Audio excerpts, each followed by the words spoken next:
Satyam Param Dhimai. Om Satyam Param Dhimai. Om Satyam Param Dhimai. Om Satyam Param Dhimai. Om Satyam Param Dhimai.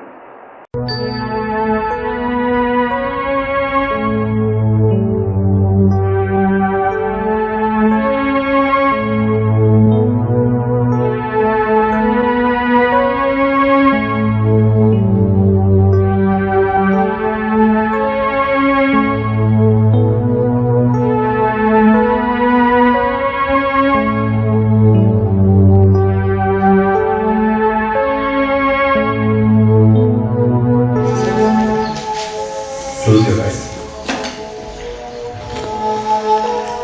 Breathe with the music.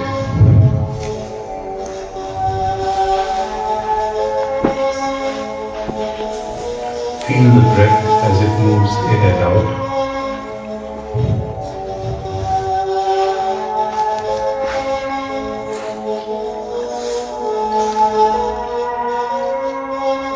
The breath merges with the blood and moves throughout the body.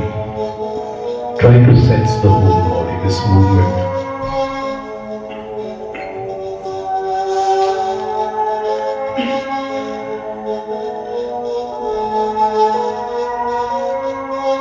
We'll relax the body. We'll start with the head. Use your attention to relax the body. Take your attention to the head, the forehead, the eyes, around the eyes,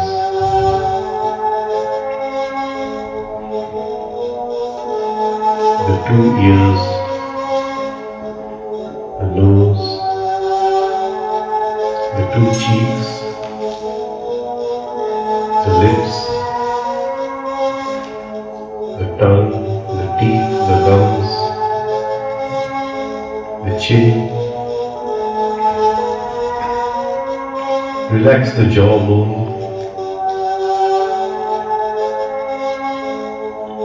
the neck, the two shoulders, the two hands, the back, the chest, stomach, two legs.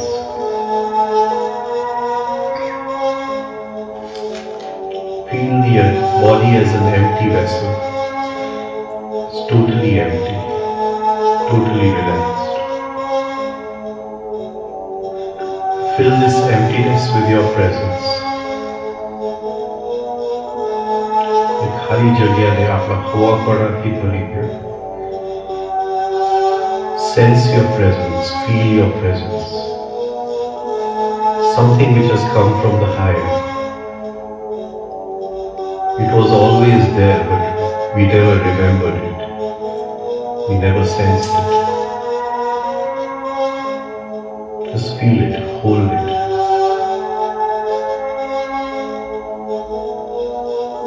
It is powerful and gentle at the same time.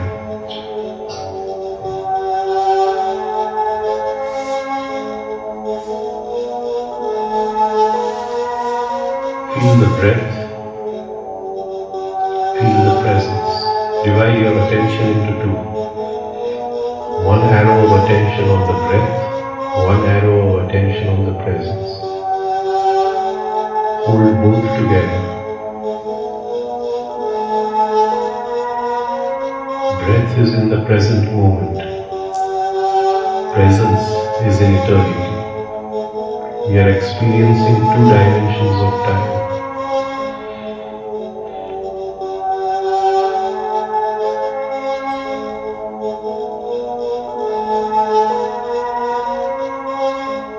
Hold both the feelings. Slowly the music will stop. Continue holding the two feelings. We are together for 1.25 of an hour. Try to hold your presence throughout the session.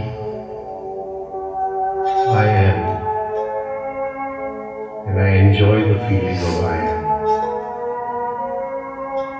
Just the touch of I am is so fulfilling.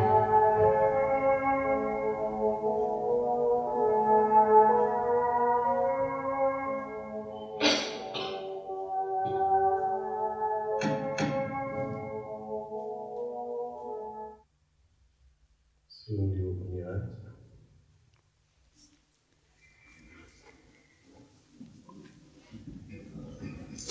Good evening. Yes, Krishna.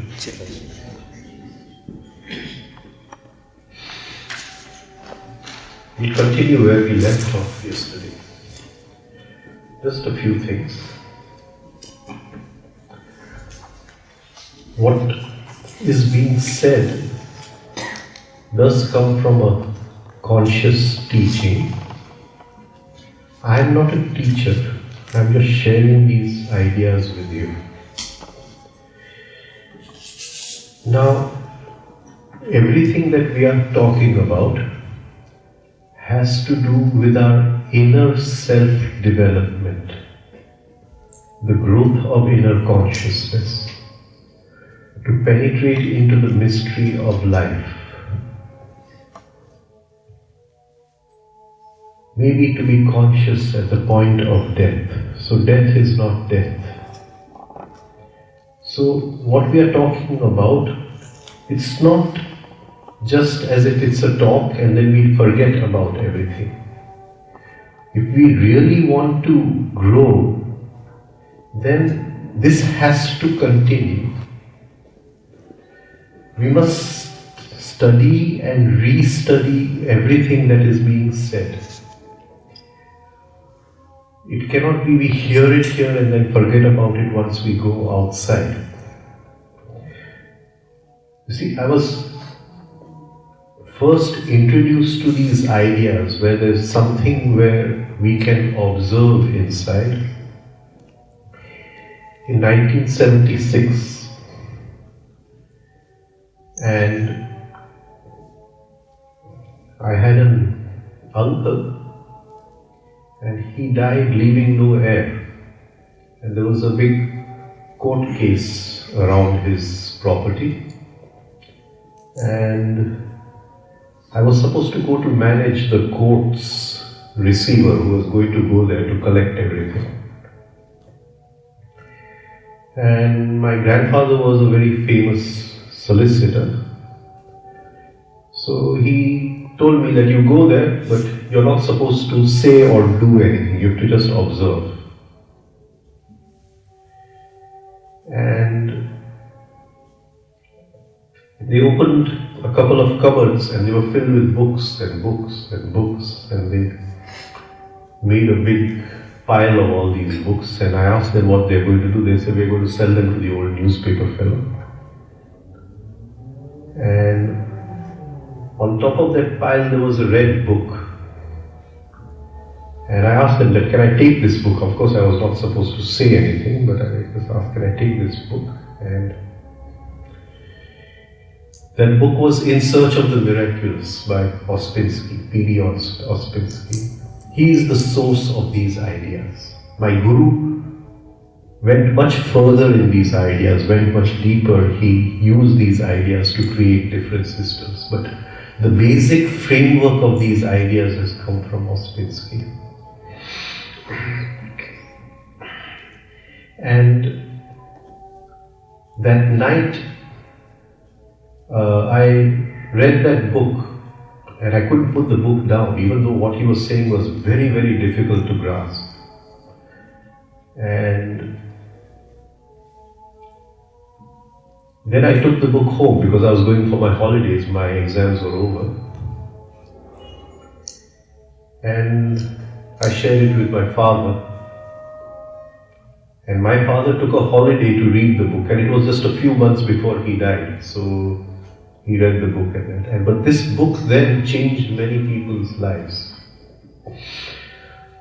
What I'm trying to say is that it's 1976 today, it's 2014. I don't say that I'm a master of these ideas. I've been reading them, rereading them, restudying them, trying to apply them in my life. I fall again in a ditch, again I try to get up, again I try to walk the path, and the learning goes on. Right? So it's not just something that we talk about in a lecture and then we forget about. We have to keep on studying and restudying. Again and again. See, at first, nothing is taken in. It just comes in as words. Some phrases we remember, some words we remember. And they're like scattered over the surface of our mind. But they have to take root in the soil of the mind. And they have to grow. And they can only grow if our emotions come into it. If we just listen with the intellectual center, then they remain over there. The intellectual center cannot water the seeds. Then the seeds will just remain on the soil of the mind. It is the heart which waters the seeds. So that if we really want to work on ourselves, if we really want to grow inside, if we want to rise in consciousness, there is always this emotional factor involved. There has to be a feeling of that I'm falling in love with this. Only then will it work. Otherwise, these ideas are not treasured. And the deeper soil is in our heart, the shallow soil is in the intellectual center, in the brain. So the psychological transformation which we are looking for, and which I pray that happens, I hope, will only come if the heart is involved. Without falling in love, nothing can happen. There must be the falling in love. Otherwise, there will be no change. We'll just be the same people we were. Nothing will change. There will be a lot of inner struggle. There's a lot of struggle between yes and no. I want to do it, I don't want to do it. I'm trying to do it, but again I'm slipping, I'm falling. And this will go on. And slowly we will see ourselves walking ahead. All of us have something buried deep within us which is called Vivek, the power of discrimination. And I think in the next few days I'm going to talk about Vivek, even though Patanjali's sutras on Vivek come much later, but I would like to take it a little early. The power of discrimination, the first inner light which comes. And this, what we call Vivek today, is not the power of discrimination. It's a false Vivek, it is a false conscience. Our conscience is not a conscience based upon truth. Our conscience is a conscience grown out of attitudes.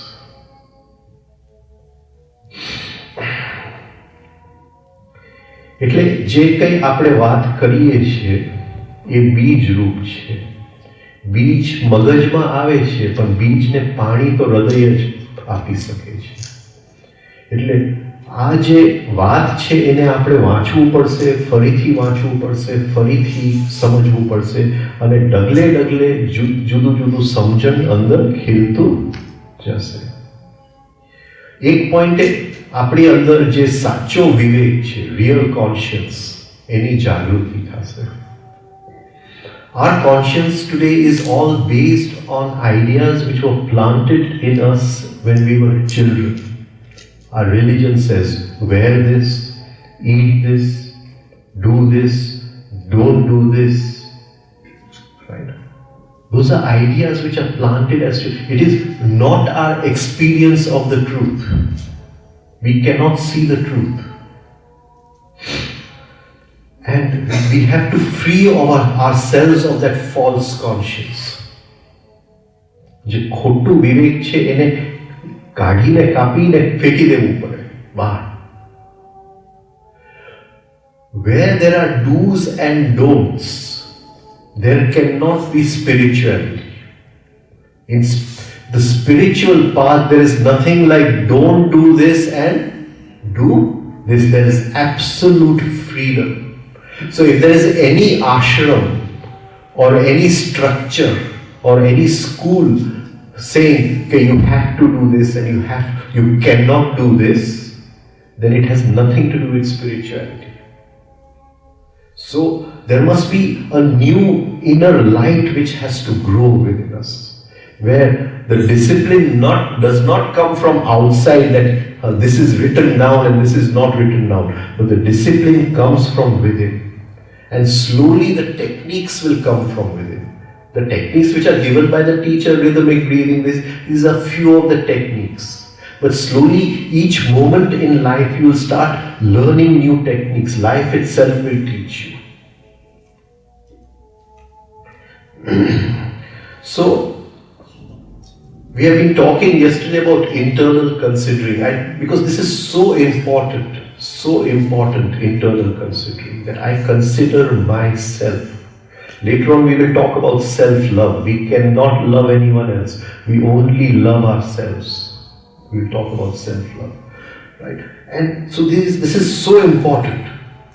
And in one day we cannot say with sincerity that we have understood it. It's not possible.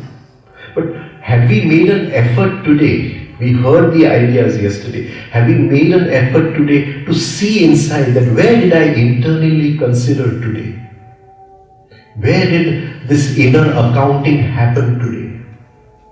Did I remember something that he had said something to me some years ago? Or he has taken something and not given it to me back?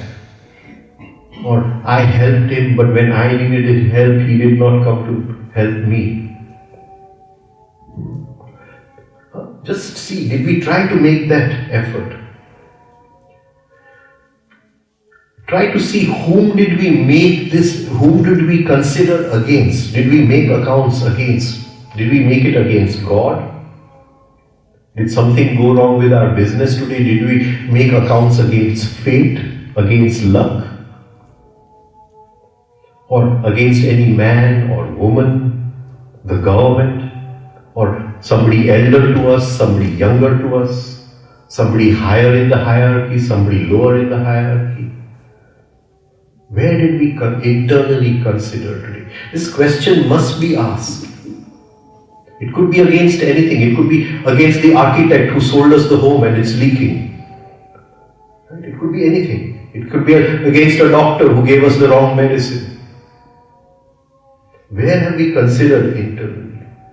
So, knowing these ideas by heart and repeating them also doesn't mean anything. We have to apply them in our daily lives. So, keep reflecting on the idea, the inner idea, that I want to struggle against this inner accounting. I want to struggle against this internal considering. And these pathways to internally consider, they have been made in my brain for thousands of years. It just happens automatically that I think in this way, this mechanical way. I went into the room and nobody looked at me. Nobody respected me. All this kind of thinking has happened. It's gone on for thousands of years. And that is why I keep telling people, walk on your feet. Don't fall at anyone else's feet. Walk on your own feet. Learn to walk on your feet. The minute you fall at somebody's feet, then starts the process of internally considering. There is no need. I remember my son was a very young child and I asked him to fall at the feet of my guru. So he said, okay, I'll fall once. And he was a young child, very young child. He said, I'll fall once, but don't ask me to do it a second time. So my guru, I'm asking him, this is what he said. And then he's talking in all his lectures, he's giving the example of this boy who can really surrender once and there's no need to surrender again because you're surrendered. Okay. If he has understood it, why can't we understand it? But we keep on surrendering. keep on bowing down at the feet, and then we go and do something totally different. We surrender to the Guru and go home and fight with the wife. Because the wife we cannot see the Guru in the wife. Right? And then we'll order the servant, but we cannot see the Guru in the servant. So what is the point of surrender? So it takes years to learn the art of surrendering. And surrendering is a kind of death. Death and surrendering go together. In that experience of surrendering, we learn what death is. We experience death at the same time. Now, one of the characters in the Mahabharata is very close to what we are talking about, and that is Karna. That is Karna. What comes through our five senses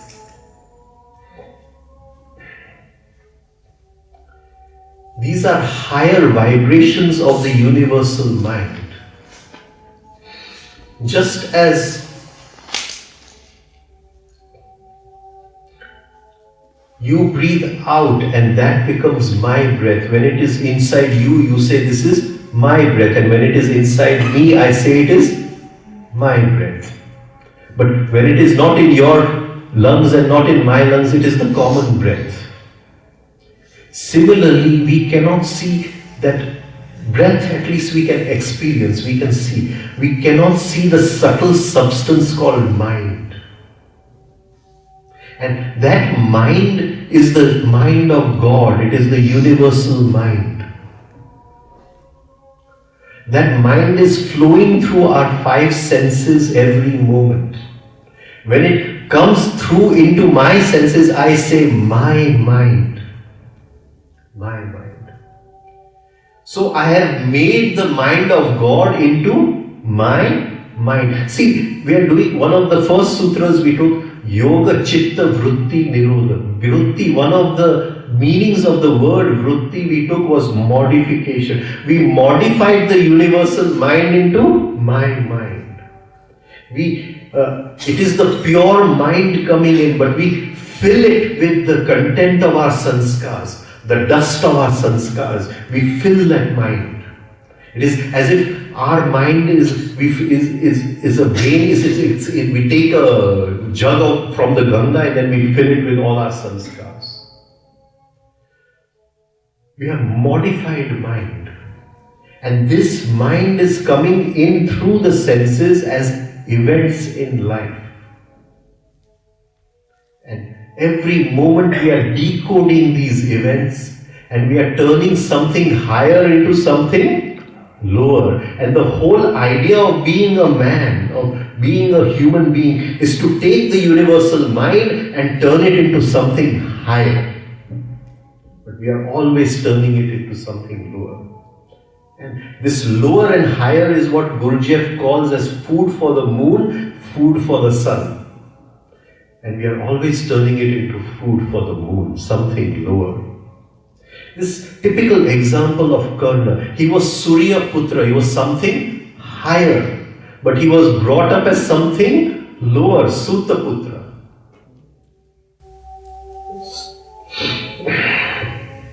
Rajan bhai, Yeah. I'm not too clear about why is the moon lower. Just explain that again briefly.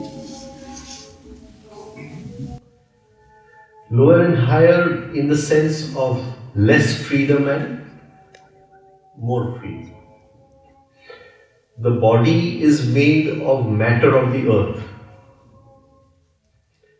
The subtle body is made of matter of the planets. Say the real eye is made of matter of the sun. So each is more subtle than the other. Right?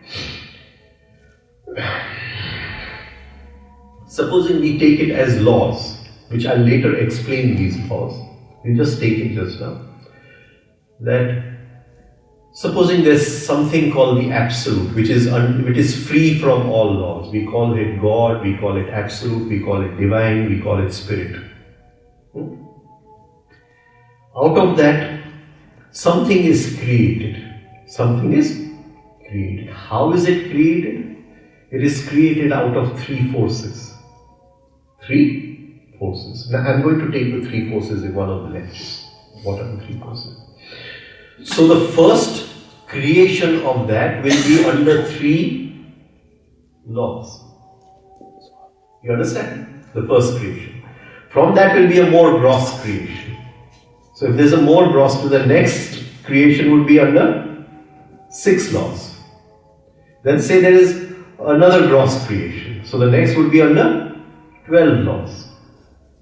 So supposing we say, how far is the sun from the absolute?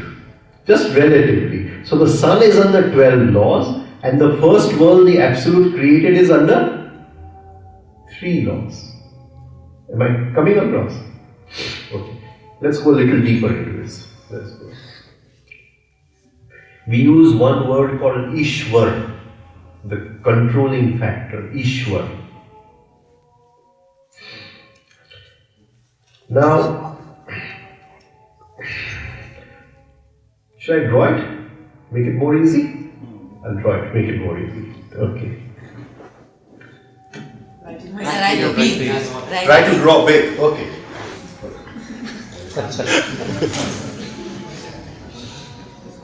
Short circuit.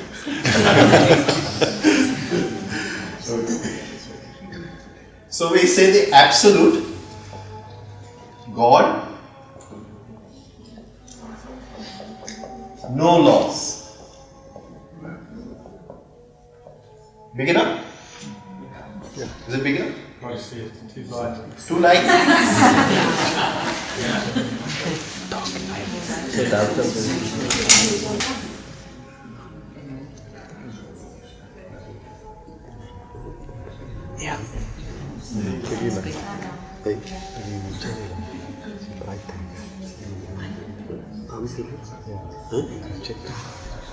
Now? Better.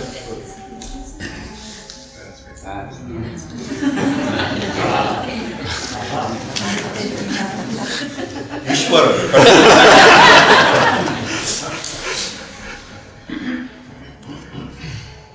No laws, total freedom. This is a very rough estimate I give. Now, out of this absolute comes Shakti, and he tells Shakti to create. Shiva tells Shakti, you go and create. And how does Shakti create? Shakti has 3 parts to it. All Shakti, 3 parts. One, the desire to create. The desire to create. The other becomes the material to create. Right? And the third relates the two. We call this as active, I want to create. Passive, I am ready to be created. And third, I will relate the two. Rajas, Tamas, Sattva. Rajas, Tamas, Sattva. Now we will go into these 3 laws later on, how they work, because everything in life is these 3 laws. It is these 3 laws which is everything in life. Now, out of this, the first creation will be the 3 laws. So, it will be under 3 laws. Right? The next will have 3 of its own and 3 from here, so 6. The next will have 3 of its own, 6 of this, 3 of this, 12. Let us say 12 is the sun. 12 is the sun. Then the planets will have 3 of its own, 12 of the sun, 15, 6 of this, 21 and 24. The earth will have 48 and the moon will have 96. Now, what is in us is the moon. What in us? Not that moon out there. Even though we are talking about that moon out there. What in us is the moon. Whenever we are in negative emotion, we are the moon. We have fallen from the earth onto a lower hierarchy hierarchy where we are now under 96 laws. See, if I am treating you kindly, right, and you're appreciating it, I am still identified, I am still hypnotized, right? But when I'm getting angry on you, can you see I'm much more hypnotized than when I'm treating you kindly? Am I coming across? So negative emotions are under more laws, you're less free. At least in a non-negative emotion you are more free, at least you are under 48 laws. And 24 is the essence. This is the essence, the planets.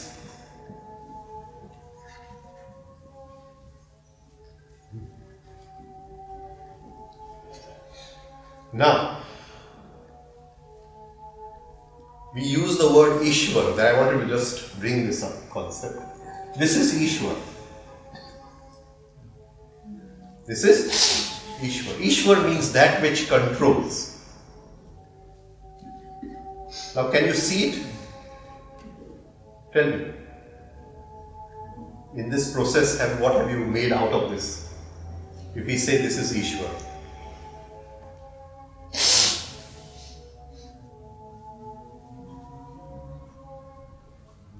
What is it? Supposing I am looking for Ishwar. Then in 96, he is 3 out of. Let's do this process again. Just try to concentrate. From here came 3. Now next one was 3 of its own plus 3. This. Clear? Next one was 3 of its own plus 6 plus 3. Can you see? In all the worlds, this 3 is there. This 3, the original 3 is there. So on the earth, there are 48, but the original 3 is also a part of this 48. Now, if I am looking for Ishwar, if I am on the earth, I have to look in 48 laws. But if I am in the essence, I look for in 24. And if I am in my real I look in. It's so easy. But if I am on the moon, I am too far away from that Ishwar. Even though he is 3 in this 96, he is there. Now you understand what I am trying to say. At each level, Ishwar is far away. Even though he is the controlling factor, he is there in that. Am I coming across now what I am trying to say? So this is the analogy of curled up. He was born higher, raised up, lower. In us, we were born higher. The essence came from higher. But what we acquire in life is lower. Right? He was born out of curiosity. Curiosity. Kutuhal. Curiosity. I have another question that I'll ask at the end. Huh? No, I'll ask it at the end. But you can continue. No, you go ahead, ask me. What's it? I just wanted to know why do we worship or pray to the moon? We? Pray to the moon. Puja kare. Why do we pray to Because that? if it's low, if it's negative, why do we?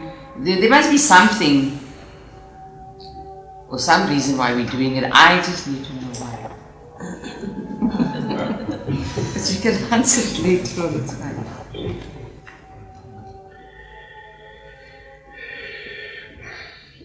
What does the moon do?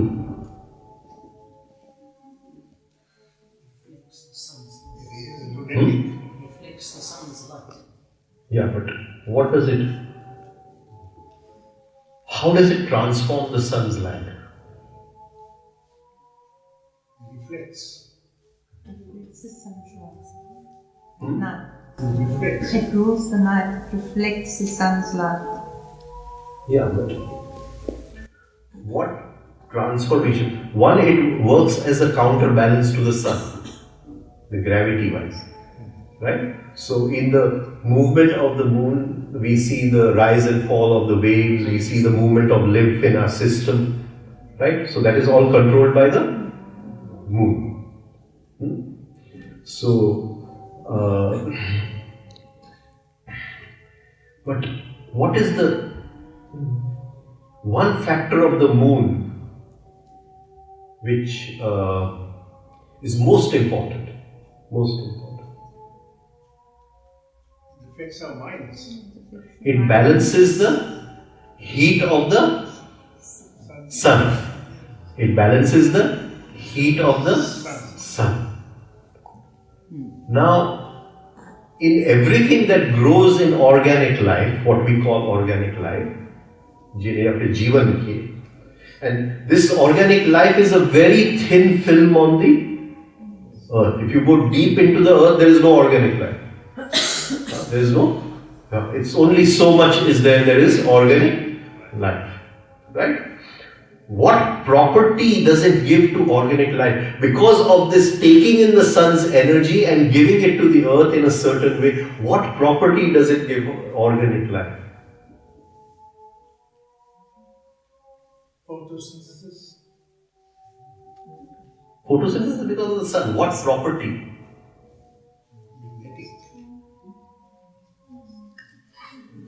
Magnetism from the planets. Medicinal.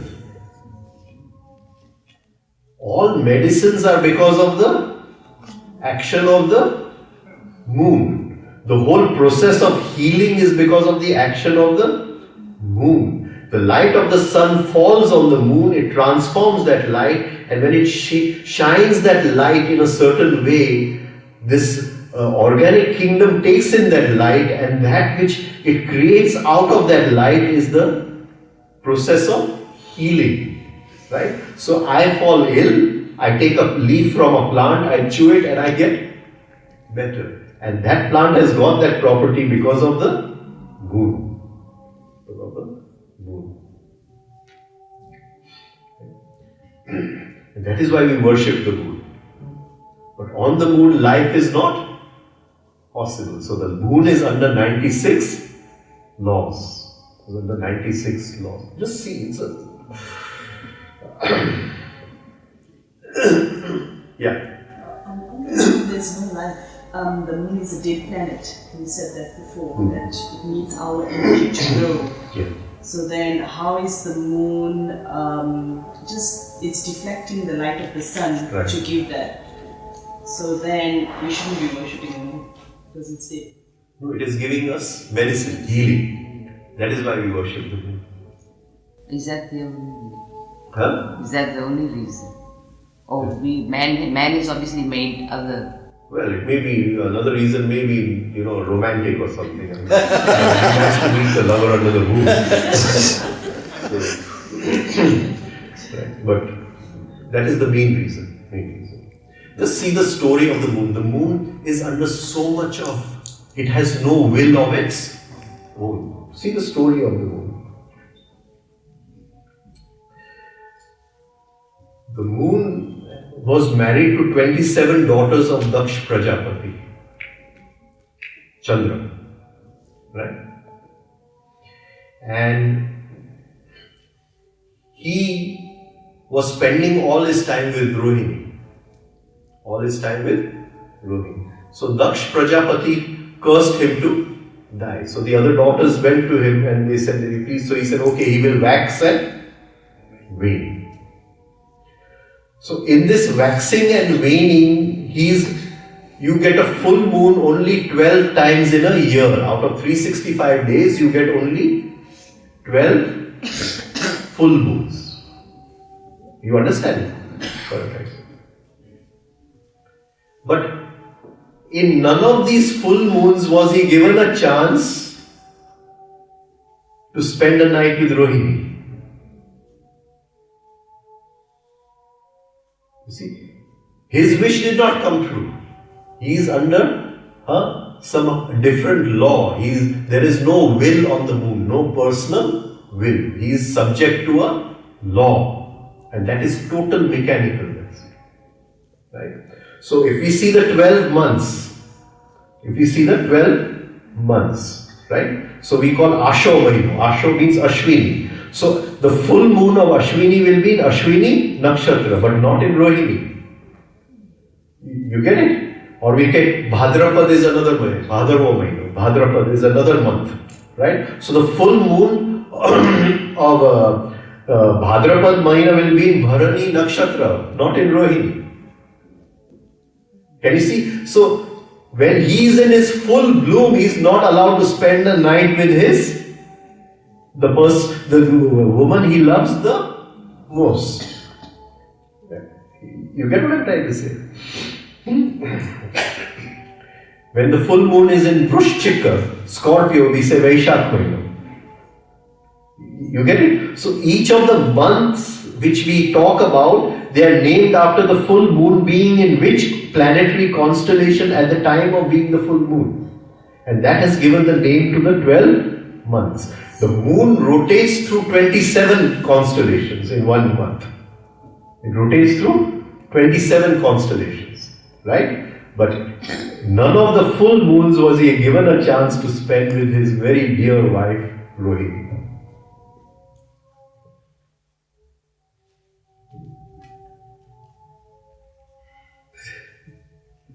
So, in Rohini we say the moon is exalted. It's in its full bloom. He's so happy. That is why we say each planet has an exaltation and a debilitation. So we say the planet is exalted. Who was born in Rohini Nakshatra? Shri Krishna. Shri Krishna was born in Rohini Nakshatra, when the moon was in exaltation. And people born in Rohini, they are very attractive. Very attractive. So,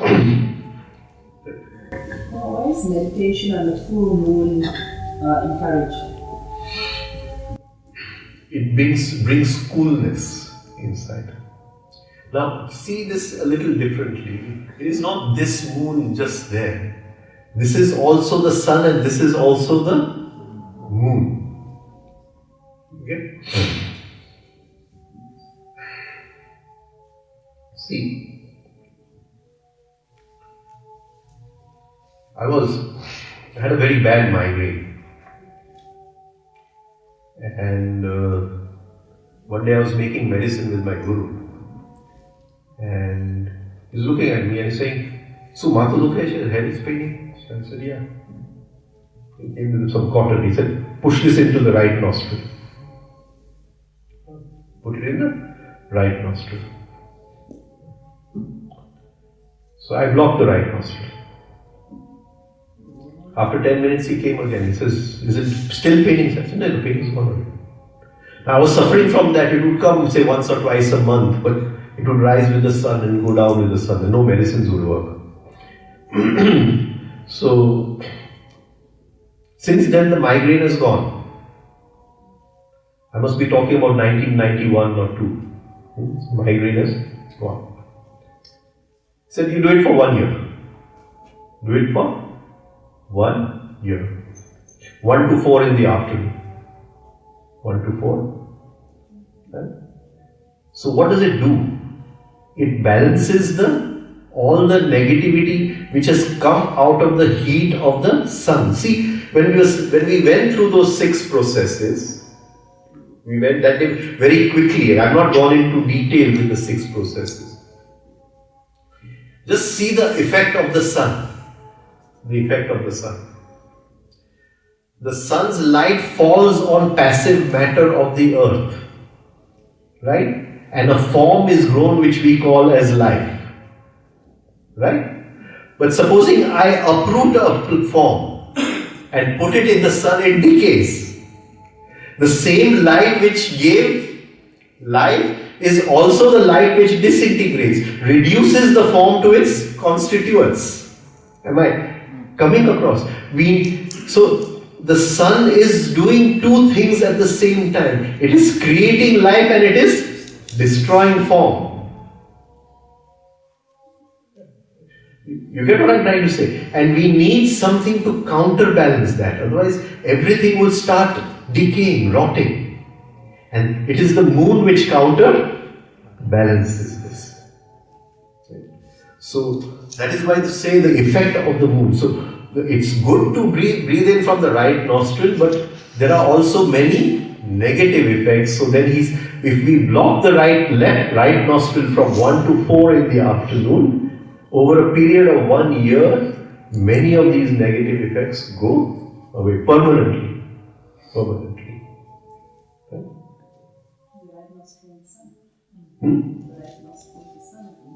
Sun. Sun. So for 3 hours every day we are blocking the sun. Now, see the sun and the earth. The earth breathes in from the sun. Right? And it takes that air to its core, the prana to its core, and it rotates that prana. We cannot see this rotation. There is a movement of prana, like there's a movement of prana in our bodies, there's a movement of prana in the earth. Now when the earth is breathing in, the movement is north to south in the day and south to north in the night. But when the earth is breathing out, it is south to north in the day and north to south in the night. This is the circulation of prana within the earth. Now, as the prana circulates in the earth, at each level of the earth is rotating that prana.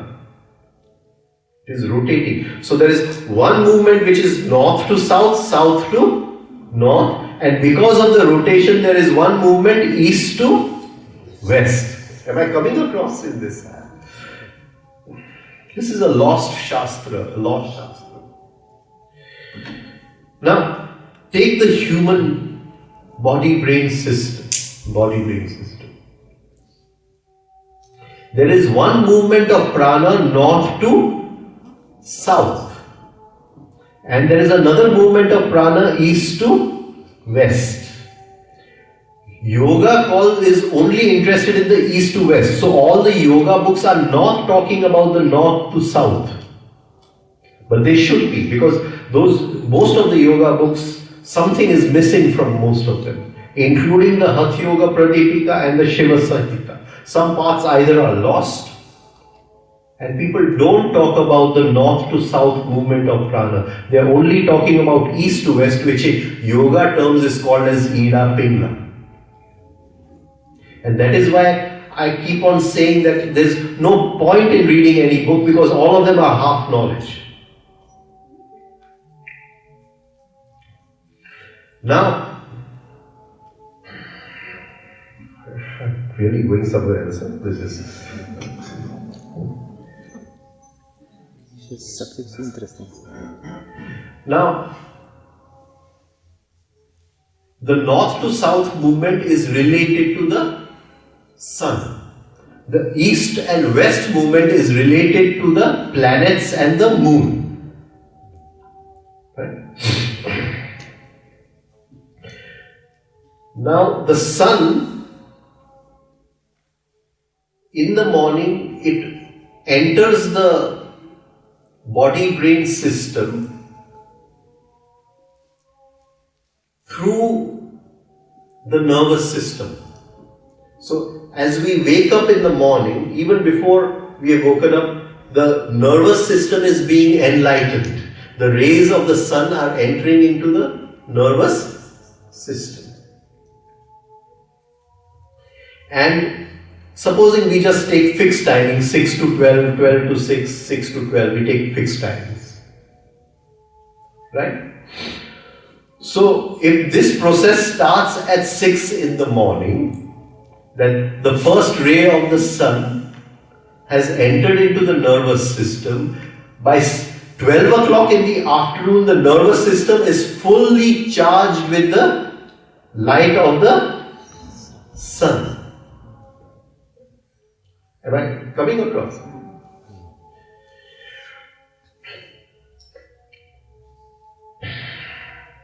This is the time to do mental activity. Because the sun has fully charged the nervous system between 6 and 12 in the morning.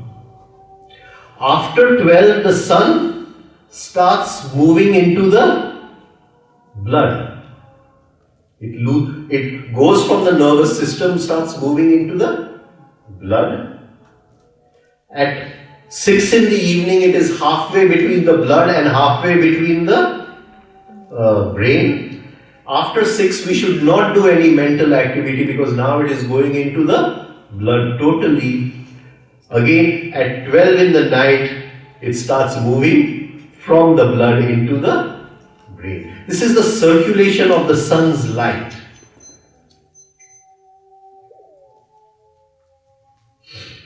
The same circulation which in the earth we are saying from the north pole to the south pole, in the body it is moving this way. Now see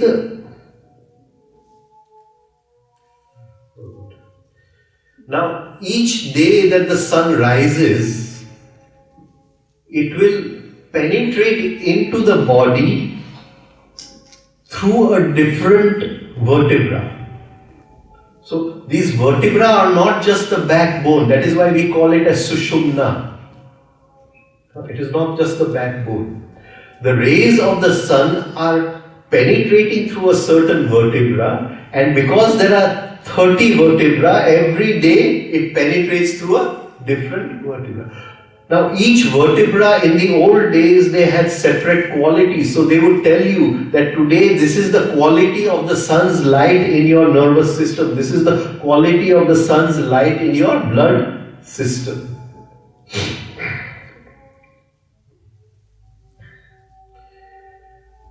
Now, see the Gayatri Mantra. The Gayatri Mantra. Now when we study the vertebra, 24 are separate and 9 are fused. You get what I'm trying to say? So, 24 discs are separate. The last 9 are fused together. The Gayatri Mantra has 24 matrukas. Can you see? It's a very deep. You see, when we are doing the mantra, we are saying this is the meaning of the mantra, and we are singing it the whole day with some gadget in our home. I know what we are doing.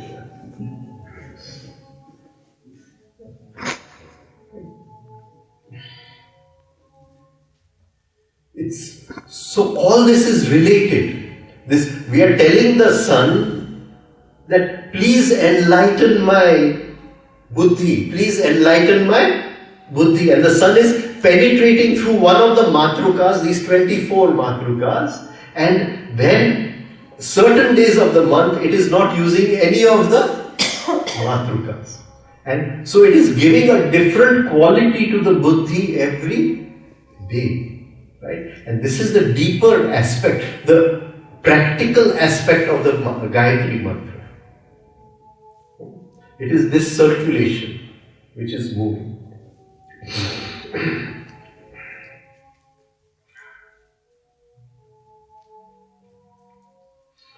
Now, there is an east and west circulation also.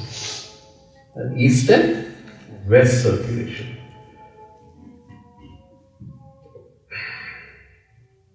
And this is decided by which nostril I am using in the day. Now, this should be mechanical, but it is not mechanical. It should be automatic, but it is not automatic. Because my breathing is always affected by my thinking. Right?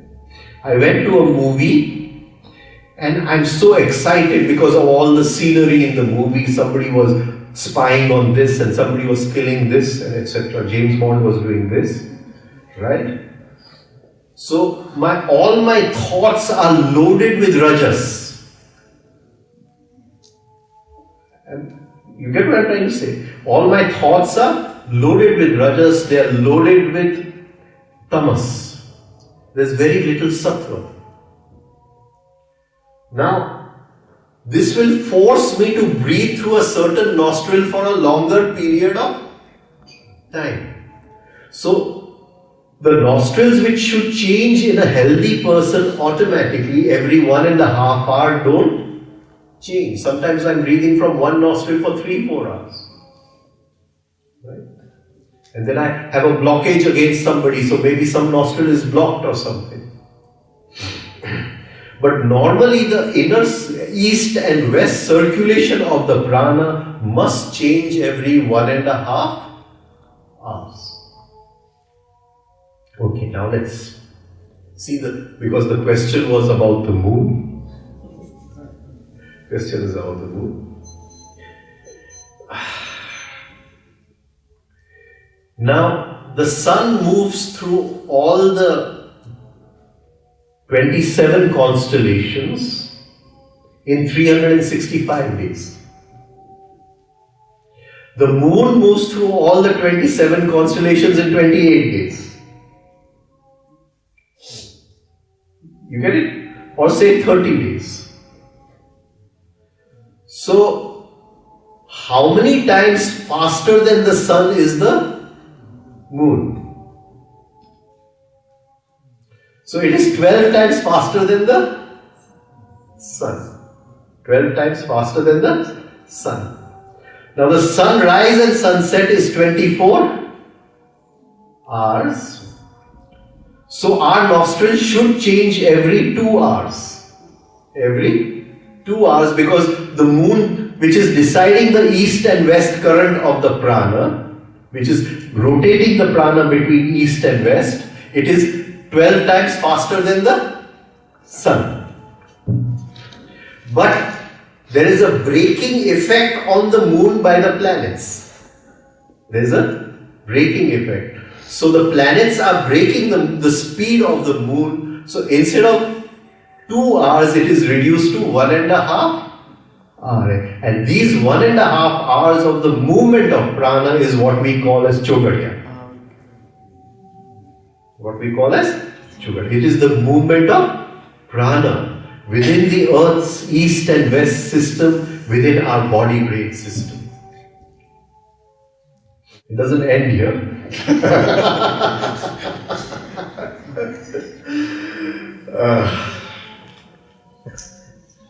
Now, the movement will go from here to the backbone.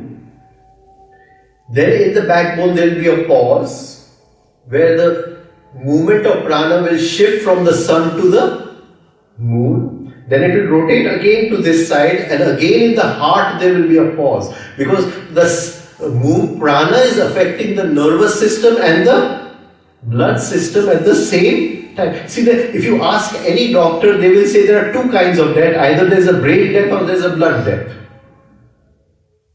Right? Now,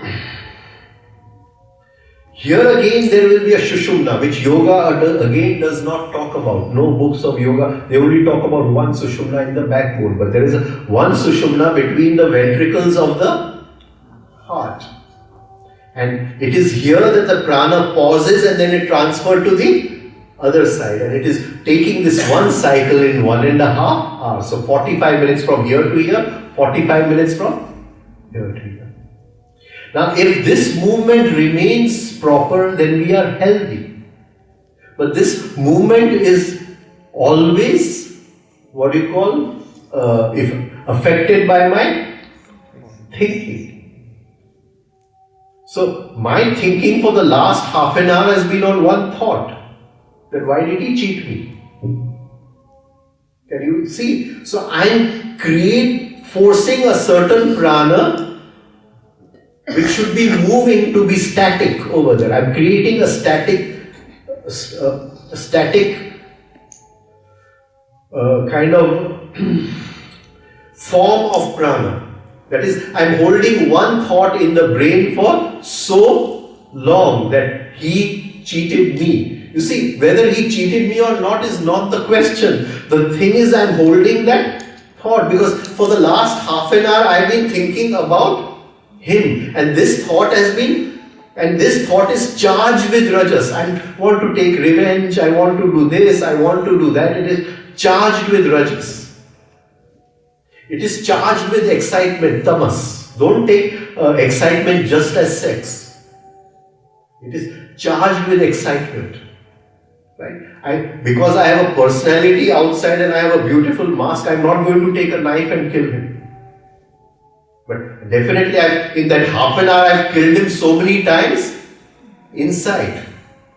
And by holding that thought over there, I'm forcing the prana either to become hot or to become wet, to become of a different kind. Where it should have been of a certain length, I'm forcing it to be of a different length. And suddenly this whole natural movement of 1.5 hours is what you call disturbed.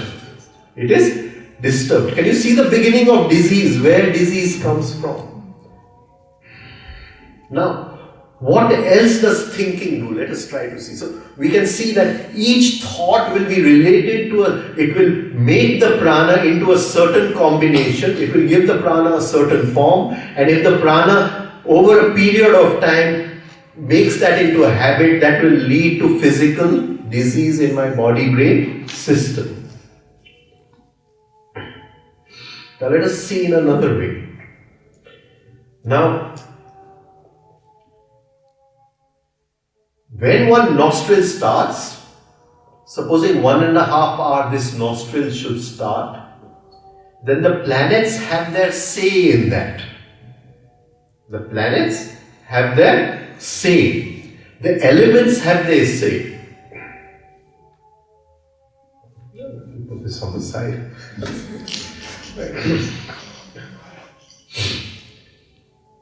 A man and a woman meet and a first master cell is created, which we call the beginning of human life. Now, the first sanskar, the first pattern, the first imprint which falls on this thing is of the 5 tattvas, the 5 elements. Before all our personal karma, first comes the karma of the 5 elements. You are sitting on a cushion over there, you have a feeling that something is supporting you. Why do you get that feeling? Because of the earth element is allowing you to have that feeling. You get what I'm trying to say? If what I'm saying is going into your hearts are feeling they are getting wet with the words, then what is allowing you to have that feeling? It is the water element which is allowing you to have that feeling. I don't know whether a fruit is ripening on the tree. What is allowing the fruit to ripen? It is the water element which is allowing the fruit to ripen. So, I'm sensing this, I say I like this, but this is rough and this is smooth. What is allowing me to have the feeling of smoothness and roughness? It is the wind element which is allowing me to have that. Am I coming across? So all my sensations, all my feelings, including my thoughts, they to be able to express themselves on the earth, they must take the matter of the earth, and the matter of the earth is 5 elements, 48 laws. Now I think I've been able to. So we are totally ruled by these 5 elements. That is why these elements each have a brain inside us, the Mooladhar for Prithvi, the Swadhisthana for water, the Manipur for fire, the Anahat for wind, and the Vishuddhi for sky. These 5 elements each are controlled by a brain inside. How much, how less, what sensation, what to give, what not to give, etc. Now when we start breathing from this nostril, each element has its say. Each element will have its say. So this 1.5 hours I am breathing from this nostril, right? And the first 20 minutes may belong to Akash Tattva. So the first 20 minutes which I am breathing in belongs to Akash. Now this also, how these minutes are decided, is a very deep science. I'm not going to make it more complicated. But when Akash is running over here, I should have a feeling of tranquility, but I'm seeing James Bond. Definitely no tranquility. Can you see? So I'm so identified with the movie of James Bond, and I'm so excited with every move of his pulling his gun and this. I'm also pulling my hand and everything, right? And that is disturbing this Akash Tattva, which should be giving me a tranquility. It is forcing it to bring another Tattva inside. So, it is my thinking in the end, which is totally chaotic, does not follow any law, which decides everything in my life. Okay? Now, the earth element brings happiness, it gives stability. And the vibrations of the earth give real happiness, so that it's very good to walk. Because when you're absorbing those vibrations of the earth, that does not mean you walk with barefoot. I'm not talking about touching the earth as the earth. It's just the feeling of course, if your sensitivity is in the soles of your feet, you're absorbing the vibrations much better. So, when we are walking, we are absorbing the vibrations of the earth. The earth element brings happiness. The sky element brings tranquility, but there is also a negative form of tranquility which we call as depression. So, the negative part of Akash will be depression. And depression is bad fortune. Am I coming across this?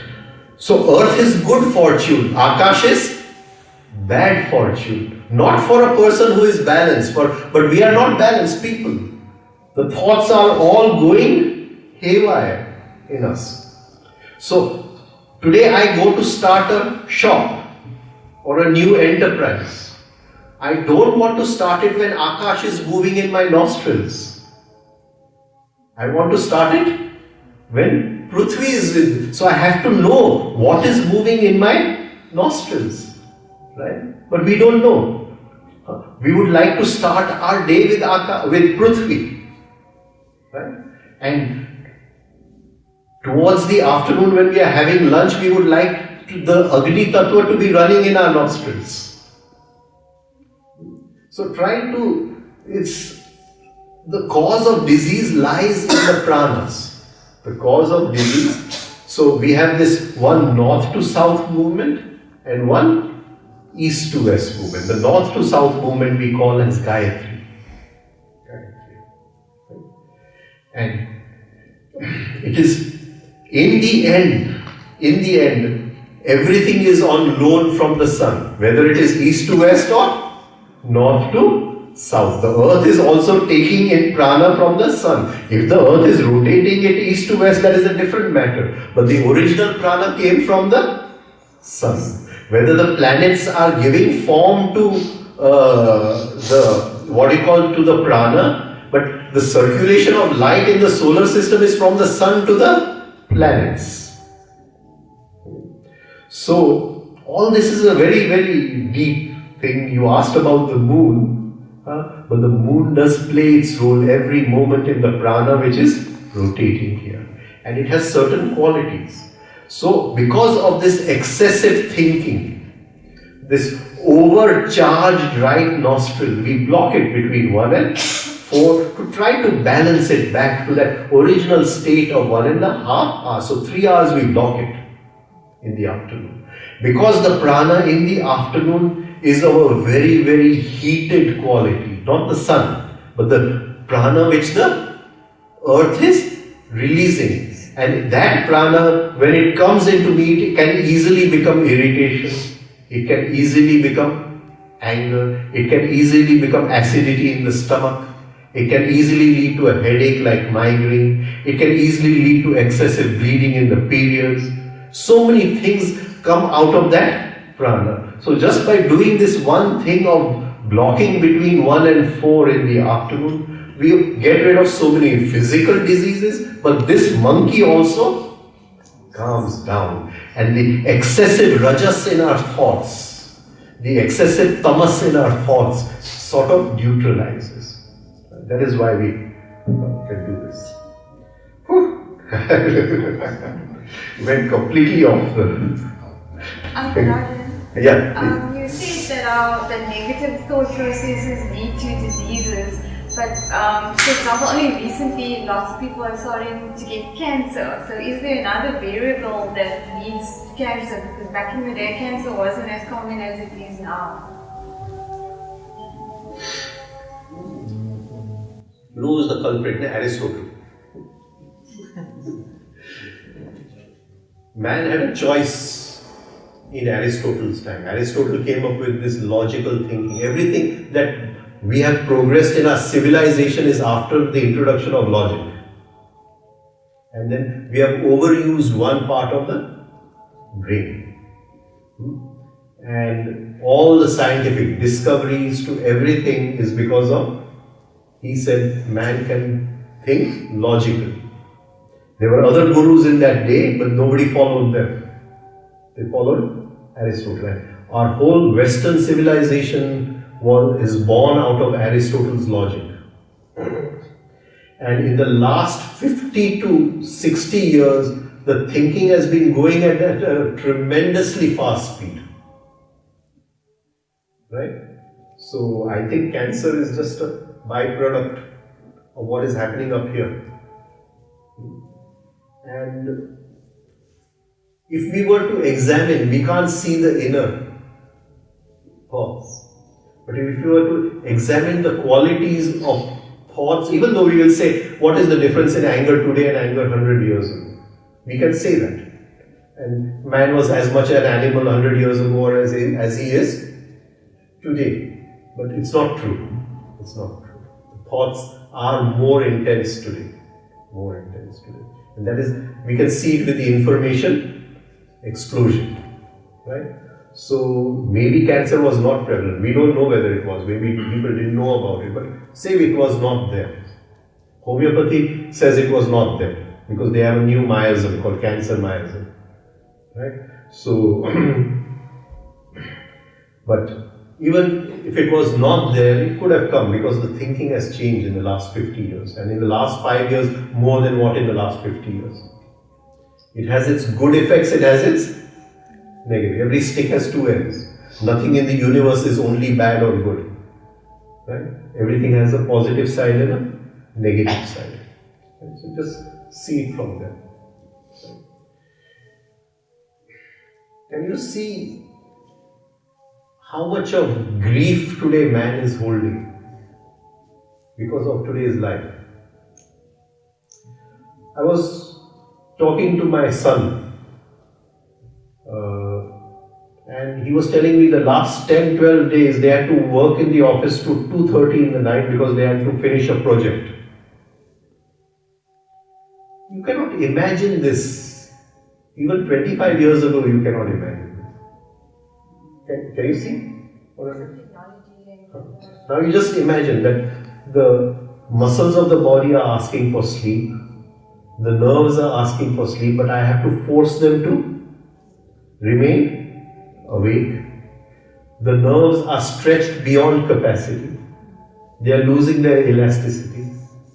Even if the sun rises, the Gayatri rises in the morning, what is it going to do with those nerves? I don't know. Right? Those overstretched nerves will have no capacity to absorb that prana. Okay? You get what I'm trying to say? So, it's a different life now. Totally different life. Yeah? So, I don't know what to say. But that's where stress comes in. And we have to learn different methods to overcome that. That is why these exercises, blocking the right nostril, these are techniques for this age. In the Metropolitan Museum of Art in New York, there is a whole section which is the Rembrandt section. And one of the really beautiful pieces of Rembrandt is where there's Aristotle and He is wearing beautiful clothes and he's got a gold chain with different, kind of medallions kind of thing, that he's been honored by life and all that. And he has this lovely hat with a feather and a plume in it, and he's looking at the bust of Homer. He's looking. And Homer is the blind Greek poet. And you see the difference. Homer died as a poor man. And here Aristotle with his gold chain and all the honors that life has given to him. And in his eyes, Rembrandt has, those eyes which he has put where he's looking at that bust of Homer. He's trying to say that with my logic I got all these good clothes and this beautiful gold medallion and life honored me such, but I did not get what you got. Even though you are blind, I can see. I am blind, you can see. Because your poetry touched the heart and my logic just changed everyone's brain. So it's a beautiful piece. And this is what has happened. That one person, he changed, he's responsible for everything. Aristotle.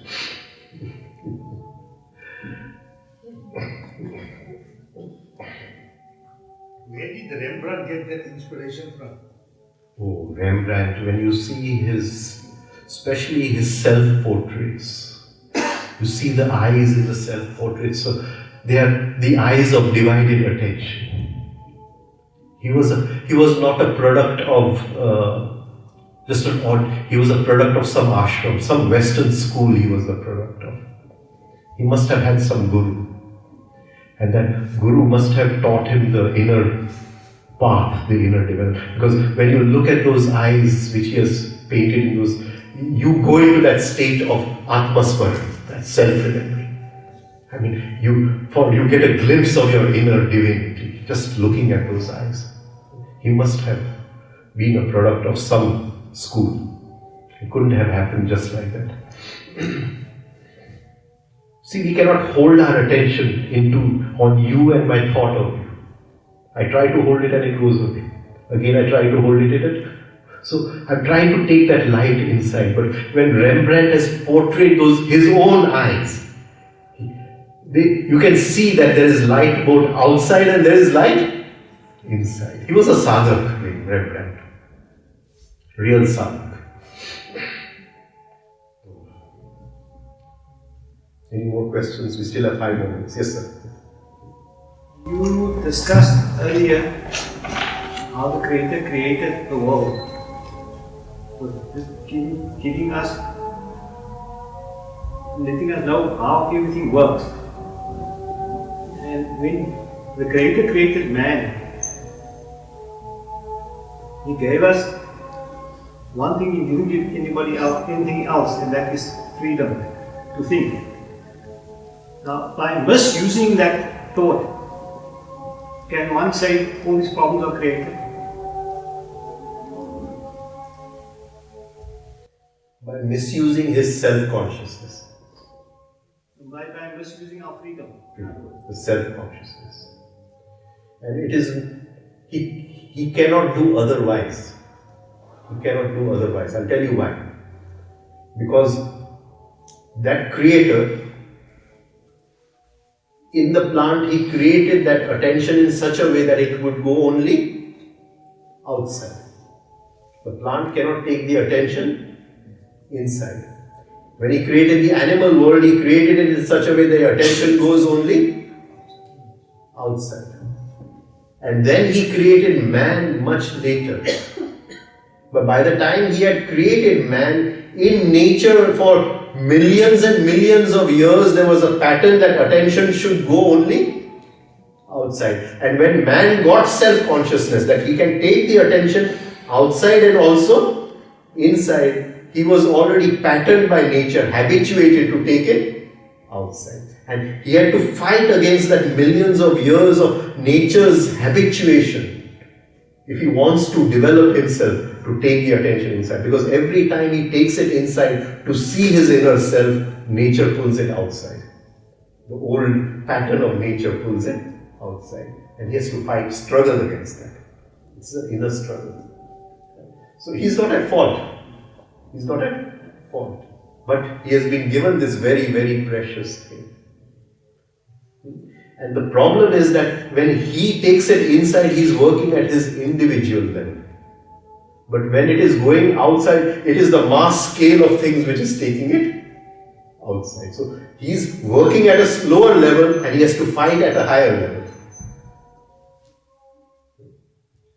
So, stop over here. Right? Thank you. Good night. Jai Shri Krishna.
Feel the breath as it moves in and out.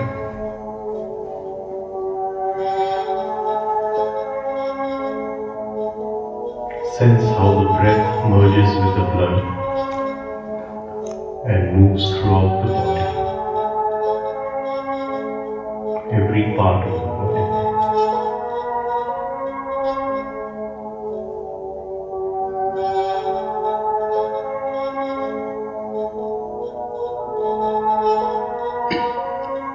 Relax the body. Take your attention to the head. Use your attention to dissolve tension. Relax the head, the forehead,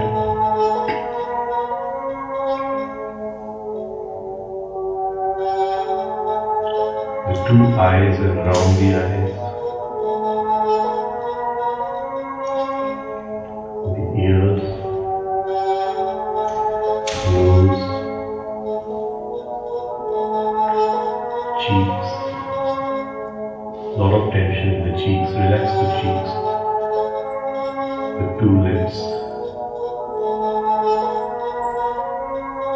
the tongue, the gums, the teeth,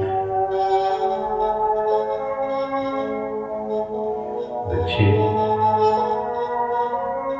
Loosen the jawbone.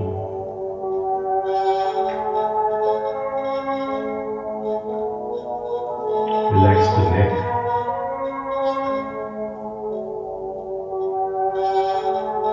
The shoulders. The back.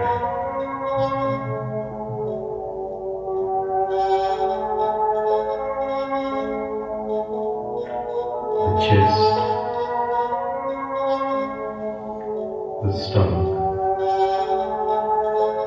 the two legs, the whole body is relaxed, the whole body is empty, no movement except the movement of breath.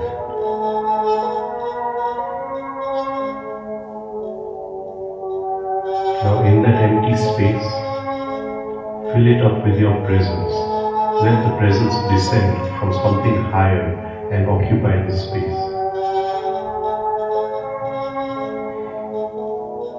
Feel the presence. Feel the heaviness of the presence. As if with the coming of the presence you are anchored in life. You're centered.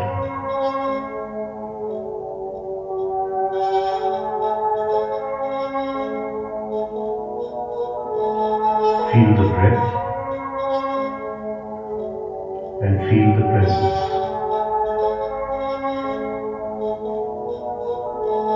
Hold both the feelings together. Divide your attention, one on the presence, one on the breath. Hold both together.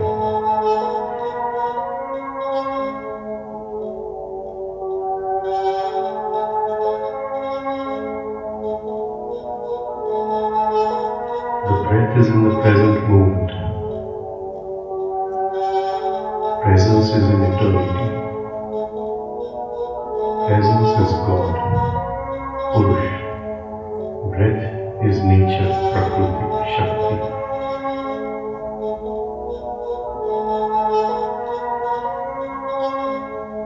Man is the meeting place of God and nature. Slowly the music will switch off. Hold the two feelings for some time.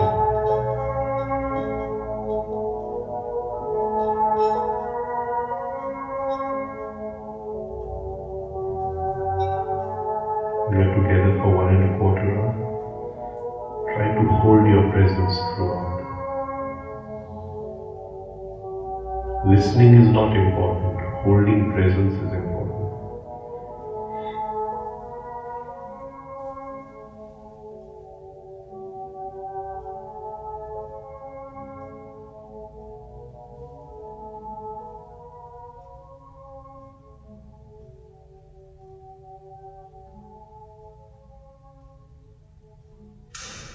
Slowly open your eyes.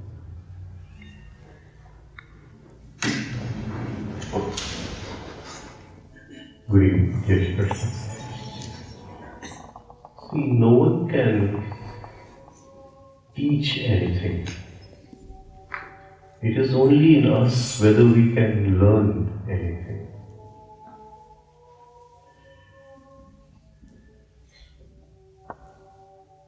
To be in a state of discipleship, to absorb. And the student, he absorbs from the teacher in 3 ways. He listens through the mind, so there is a reasoning, there is a weighing of each word. But when you listen to the mind, you cannot go beyond logic. You cannot go beyond the logical brain. So you understand the meaning of what is being said. Then comes listening from the heart, the emotional center, where we understand much deeper, we enter into the mystery of what is being said. We get enjoyment, we get rus out of the ideas, in using the ideas, in applying the ideas to our daily life. There's a kind of joy, there's a kind of something we get out of it. The heart gets some juice out of it.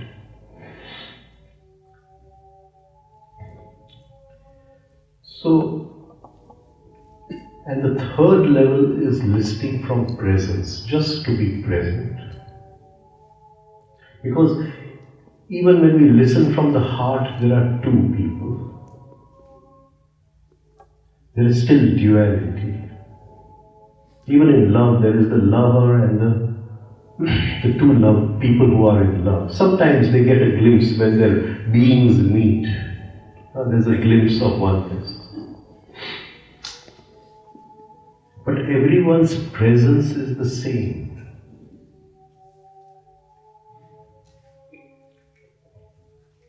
And to listen from presence, just to be, make us just a passive effort to be, a relaxed effort to be, just to be here. Enjoy that being, that I am here, I am sitting here. Just the enjoyment of your own presence. You don't need anything else to enjoy. Just the very feeling of your presence, it gives you enjoyment. And in that there is a merging of presence. Because what I'm talking about is not mine, it has come from somewhere.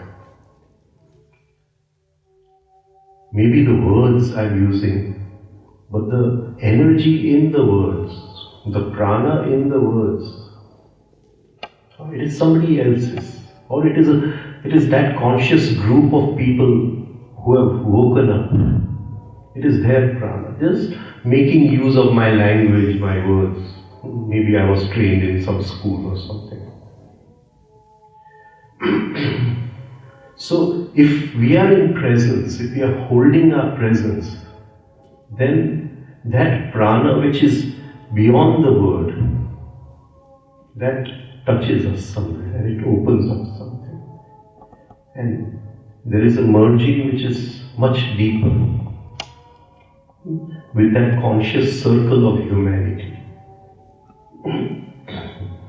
Where in that conscious circle everybody has given their little bit of, added something. Somebody came and talked about something and added something. Somebody came and talked about something else.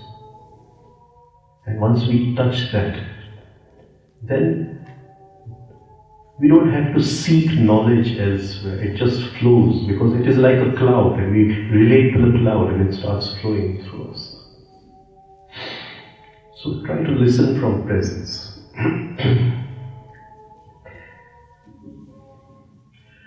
Yesterday we opened up a can of worms actually.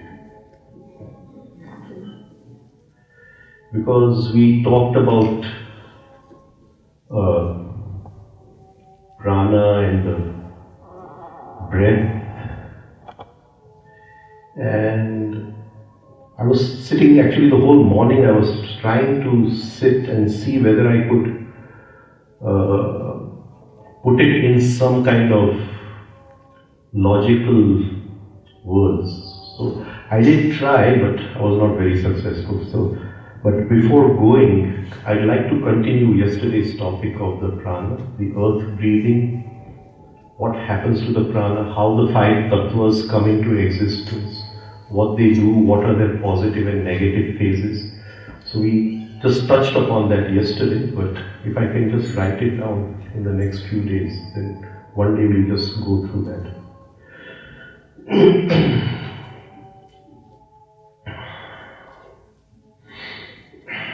Anyway, we were talking about karna.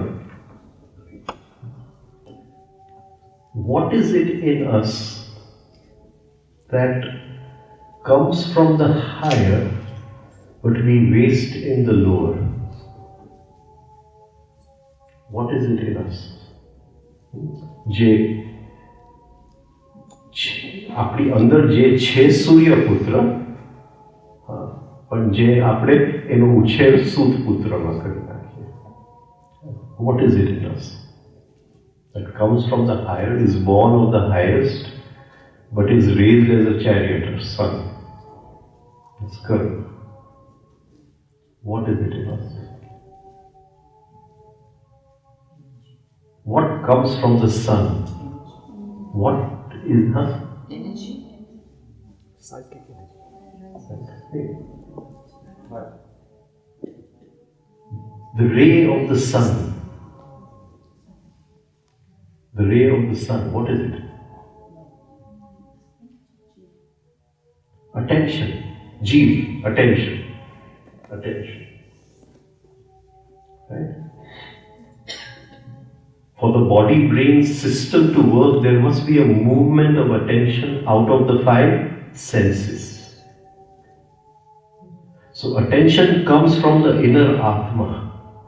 It is its ray, like the sun sends its ray, the Atma sends its ray to experience life. અંદરનું આત્મા એનું કિરણ મોકલે છે જીવનની અનુભૂતિ લેવા માટે. See, the most valuable thing in our life is attention, which we waste anywhere. It's the most wasted thing. That attention which comes from the inner sun, it comes out of the eye, it goes into life and it gets stuck in the useless things of life. It gets wasted in the useless things of life. So it is born out of the sun, but it is raised in the lowest. And this is the meaning of karna. Karna means a karan, an instrument. Right? So he is born as Surya Putra. The attention flows through the instruments. It is born from the sun, not this sun outside, the inner sun, the Atma. It is born from there. And it flows through the instruments of the mind, the ego, the five senses. It flows through them. These are instruments. And it is wasted in life. And it is wasted in the material things of life.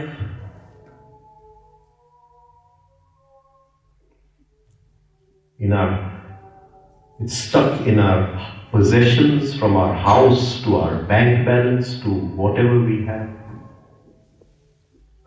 Our attention, the sticking of attention is what we call as attachment. The sticking of attention. It sticks. It is called as attachment. Mamta. Mamta means my attention is not with me, it is stuck in something.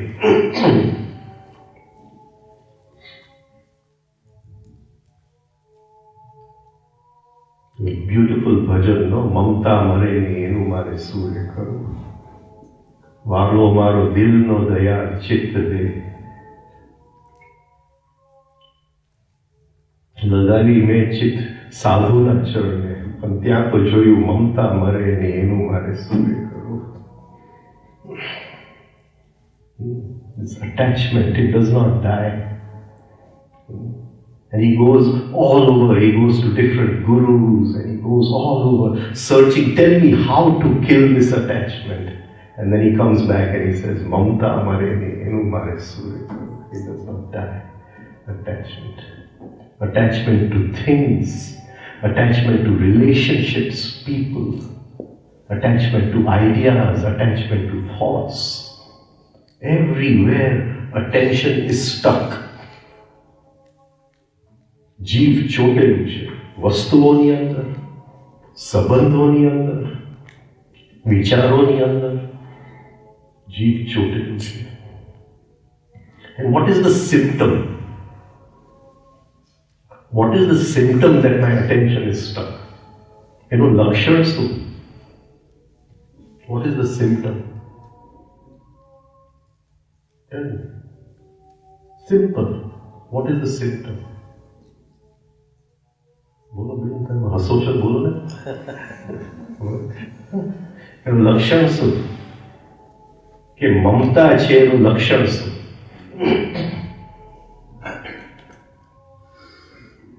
What is the symptom? Unhappiness. Huh? Unhappiness. No, it is stuck. Gujarati, say it Gujarati. In English you won't be able to say it. There is no translation in English for this. I'll try, but first you say it. Huh? Habit. No, that my attention is stuck in something. What is the symptom? What is the symptom? Possessiveness.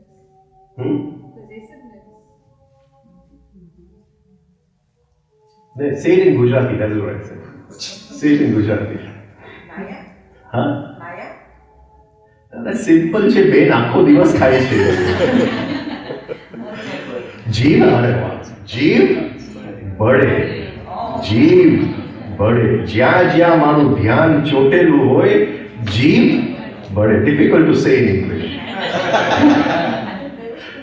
Huh? Wherever my attention is stuck, if something happens there, I get heartburn. I'm not very good in English, it seems. You understand? My attention is stuck in my material things. It is stuck in my bank balance. But if I lose a bit of bank balance, then I suffer inside. I get heartburn. Not acidity, but heartburn. Jeev bade, we call it in Gujarati. Jeev means the soul. Bade means burn. The soul burns. Right? એટલે આ એનો લક્ષણ. તો we have to see આપણા લાઈફની અંદર જીવ ક્યાંય પણ બળે છે હજી તો ચોટેલું. Anywhere. Right? And this is karna. That energy which came from the sun inside, we just used, it is not an energy. Attention is that which observes energy. It is not energy. It is that observing capacity which can observe the energy. And we use that, we waste it completely. It goes into the lower things of life. And it came from the highest. So he was born as Surya Putra, raised as Sut Putra.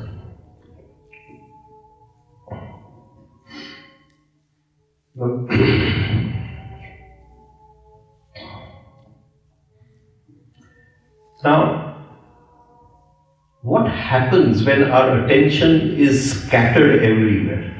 What happens when our attention is scattered everywhere? How do we substitute? How do we substitute it? We say the spirit is a light. It gives me so much of light. That light I have wasted everywhere, so there is darkness inside because I have wasted all that light. Where if I give it? Right? Now what do I do to fill in that emptiness? What do I do? One is attachment. I try to fill it in with things. Maybe I get a new car, I'll fill it up. Maybe I get a new friend, I'll fill it up. Maybe a new lover, I'll fill it up. Or maybe some good, exciting book, I'll fill it up. Something. Because it's all gone outside. It's stuck outside. So inner emptiness. But which other way do I fill it? Which other way do I fill it? કઈ બીજી રીતે એ ખાલી અંદરની ખાલી જગ્યા હું કઈ રીતે ભરું છું?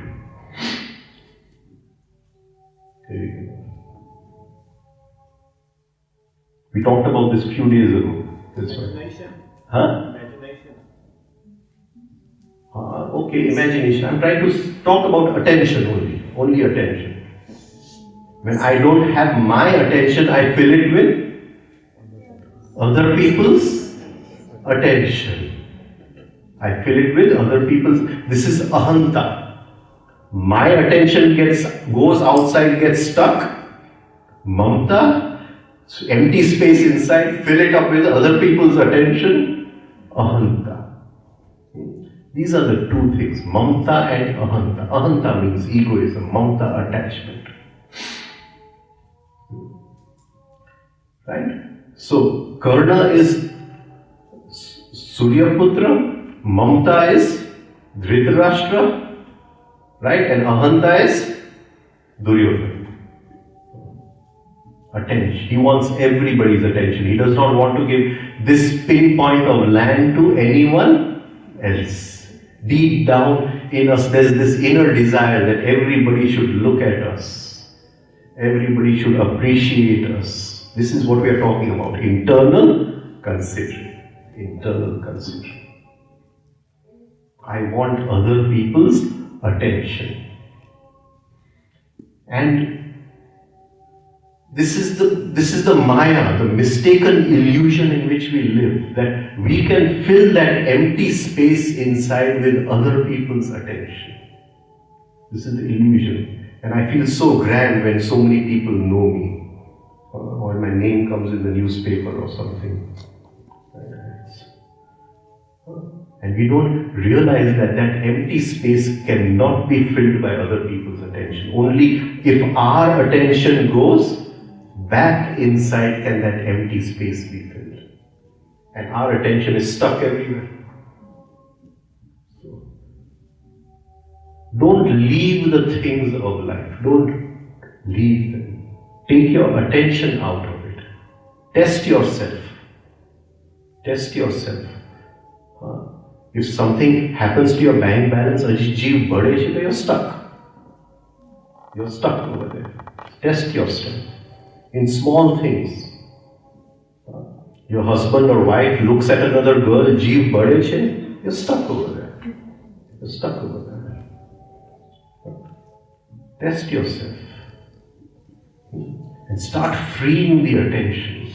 This freeing of attention is called vairagya. Later on we are going to come to one sutra. Abhyasa vairagya vyam tan nirodha. Patanjali says, how do we reach that state of yoga? Through abhyasa and vairagya. Through abhyasa and vairagya. Vairagya means freeing of attention. Vairagya does not mean going to the Himalayas. Vairagya does not mean wearing orange clothes. People with orange clothes are more stuck in all sorts of things.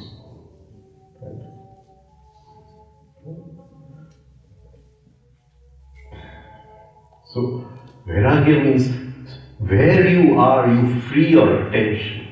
Free it from your possessions, free it in your relationships, free it in your thoughts. Bhu bhuva swaha. Free it. And here is Karna. He is the symbol of attachment. Symbol of attachment.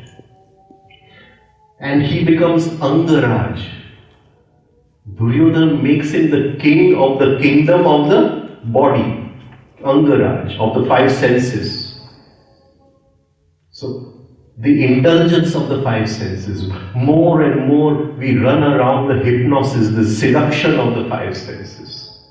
And here we are talking of freeing the attention from the five senses. Enjoy life. Enjoy life. Enjoy each moment of life. Don't throw it away. Take the maximum enjoyment from each moment of life. But the minute something comes inside that I want enjoyment tomorrow, drop it immediately. That is attachment.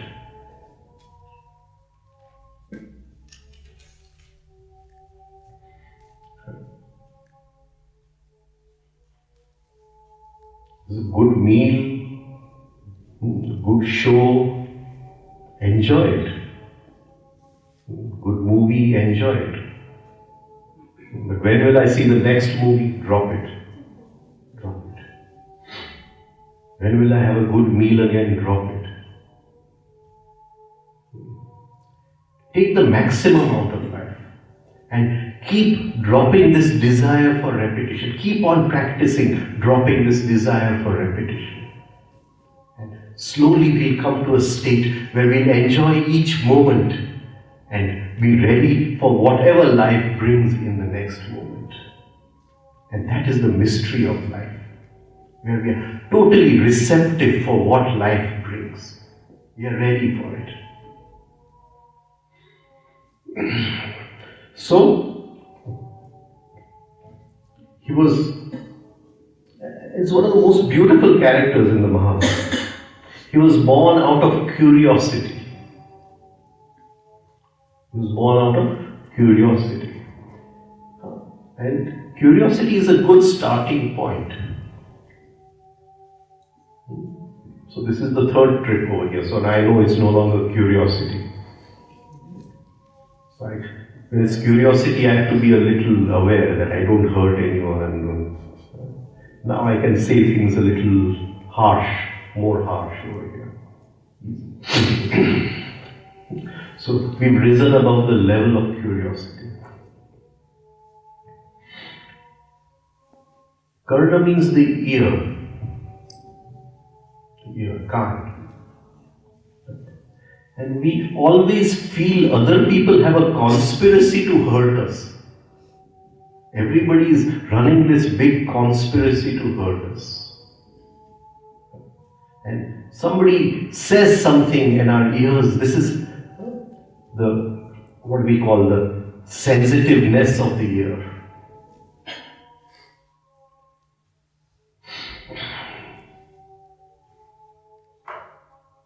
Mabel Collins has written a beautiful book, Light on the Path.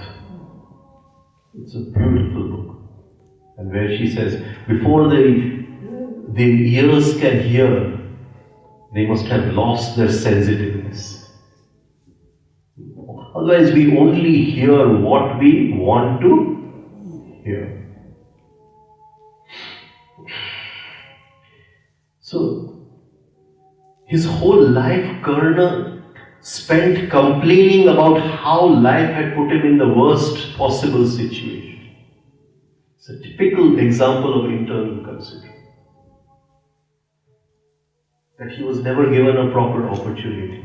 Even his guru gave him a curse.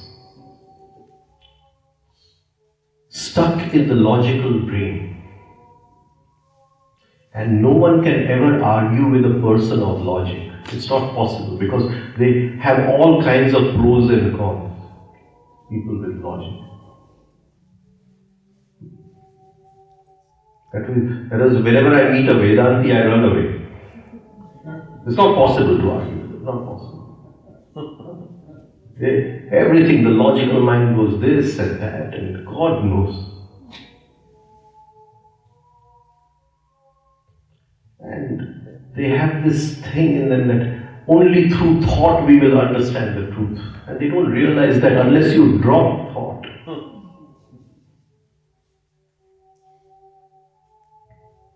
Another name for Karna was Vaikarta. Yeah. Can we separate the planetary energies from the sun's energies within us? Are we able to recognize the one from the other? Or is it so intermeshed that you can't tell? No, I don't understand the question. You said that we have the sun's energies and we have the planetary energies within us. That's where we come from. Are we able to separate in us to see that that is now the sun's energy? How will we separate? Let us just talk about separation first. How will we separate? By taking attention inside. By taking attention inside. See, all meditation is a practice to take attention inside. It is the net practice.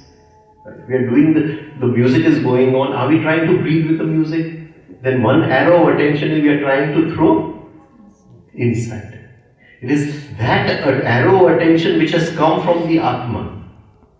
And it will move through the inner instruments, it will move through the inner sanskars, move through the buddhi, and one day reach where it started out from. This is the meaning of the prodigal son. The prodigal son left home and he came back home. So this attention has left its home. But now we want to send this attention back home. That is the whole effort. Right? So the bhaktis call it surati, the line of attention, the thread of attention which has come out. We send the thread of attention back. In the end, the whole journey is concerned with only one thing, attention. If attention goes out, it is outer consciousness. If attention goes in, it is self-consciousness. Attention is only sun. Attention is only sun. It is pure energy. Attention. Like this is physical light, light of the physical world. Attention is the light of some other world. That is why we can't see it with this eye. Right? You see, supposing I die this moment and my eyes are open, I'm still looking at you, but I'm not looking at you. Because there is no attention flowing out of the eyes.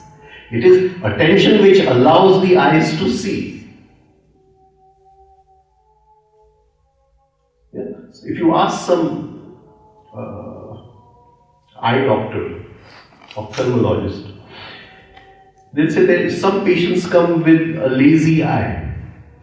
You heard of it? A lazy eye. And they have to put a patch on the other eye so that they start using that eye to see. That means attention is not flowing out of that eye.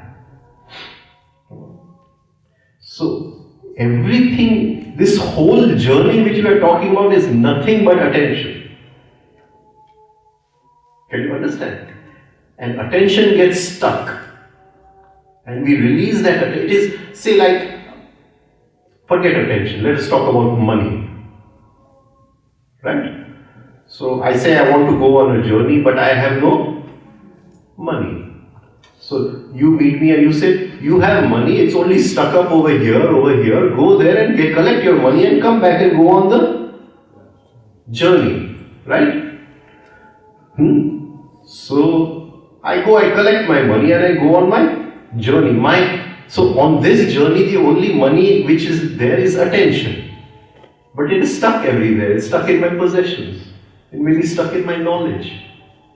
You get it? It could be stuck anywhere. Stuck.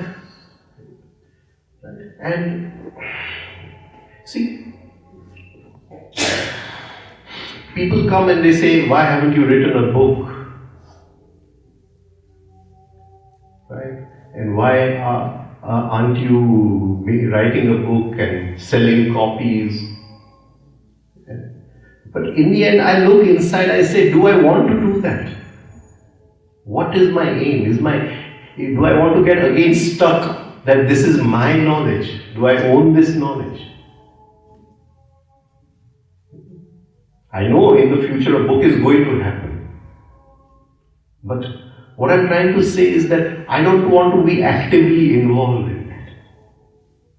I want my attention for myself. That is why I've been telling Guruji also, now 20 years of teaching, time to retire. Let the attention go in. So, everything is attention. Attention, the minute you divide attention, the end result is awareness. There's an awareness of things. But our attention is of such a weak quality. The torch has become so dim, it's so fragmented in so many things in life. And then we feel upset on small things. Jeev Bade, I think the best translation would be upset. To feel upset. We feel upset on so many small things. Right? That means our attention is stuck over there. So the only way to separate is take the attention in. And that is why this rhythmic breathing. This is the foundation. It takes you to a state where your attention is divided. It starts moving. So, we were talking about internal considering. Right? And it takes so many forms. Try to just see some of the forms. Now, many of us do a job, and one of the things which people come and say is that I have done the job better, but somebody else gets the credit. Right? And I've heard this many times. કે હું કરું છું પણ મને જશ નથી મળતું. And people say that other people in the office, they are not working, and the boss looks after them, but I am working all the time. Right? So they feel they are toiling the whole day and doing work, and they feel they are caught in a trap. This is typical internal considering. Now, in such a case, supposing we take it as an opportunity to get the job done without getting involved. Right? Now, just see a typical case. Right? And many times people come with their horoscopes, so I have to tell them that, see, there are different kinds of people in life. Some people work for 1 rupee, they get 2 rupees. But some people work for 1 rupee, they get only 4 hands. Right? So maybe you're that type. So don't worry, you work 1 rupee and be satisfied with 4 hands. Right? But then if you see that that person for 1 rupee is getting 2 rupees, but it is written over here. It is written over here. Right? So just get the job done without feeling negative, without getting negative about it, without losing psychic energy. Don't lose psychic energy, because that energy which we are losing, that psychic energy, is very, very precious. Try to understand this, that internal considering destroys all our divine possibilities. Any form of internal considering destroys any possibility to walk inside. And it leads to a state of self-pity, Atmadaya, acidic inner states, endless inner talking, muttering, complaining. And it turns this whole psychological country into a swamp. Everything we are, it turns into a song. So just see if we can be free of internal considering.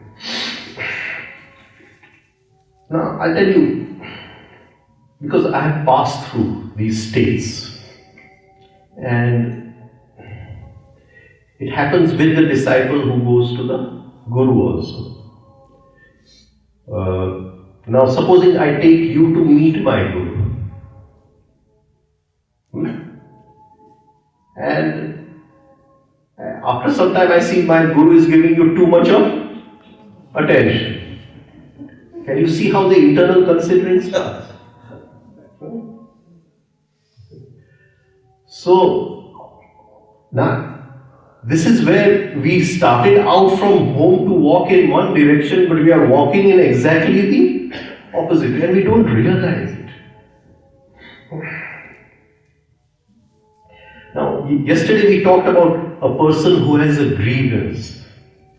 He's holding on to something that I have some grievance, I have some with life. I have some grievance inside. It could be anything, that I am not valued enough. People don't value me enough. And this leads to a state of suspicion. Can you see suspicion? We are moving at the lowest level. He is distrustful of everybody, he is hostile towards everybody. There's one beautiful Zen story, we'll just take it. Zen story. In the old days in China, there was a tradition in the Zen temples that if a wandering monk wanted to stay the night, he had to win a debate, he had to win an argument. He can stay the night, but the next day he had to move on. Like I said, I stayed with Swami Ramdulare Bapu for 7 years, and he had this huge bag. Before that, he had done 20,000 miles of Padayatra all over India. And he never stayed in the same place for more than one night. And it was written on his big bag, Swami Ramdulare Rakhadta Pata. You know, the wanderer, right? So, it was a system in those days that our attention doesn't get stuck, doesn't get attached. So the monk had to win an argument on Buddhism with one of the resident monks, and if he won the argument, then he's allowed to stay the night, otherwise he goes to the next temple and again argues there. Wherever he can argue and win, he is allowed to stay the night. So in northern Japan, there was a temple run by two brothers. The elder brother was very learned, very intelligent, and the younger brother was very stupid. And he had only one eye. Only one eye. One day in the evening, a wandering monk came to ask for lodging, to stay there for the night. So the elder brother was very tired. Maybe he was studying the whole day and he was very tired. So as he had been studying for many hours, so he told the younger brother, and he thought the younger brother will lose, so that person will stay for the night. So he just told the younger that you go and take the debate. But he told the younger brother, knowing how stupid his brother was, he said, request that the debate be done in silence, no talking with words, no using words. A little later, the traveler came to the elder brother. Actually, he came running to the elder brother and he said, what a wonderful fellow your brother is. He has won the debate very cleverly. So the elder brother was shocked at how his stupid younger brother had won the debate. So I must move on. Good night. I have to look for other lodgings somewhere else.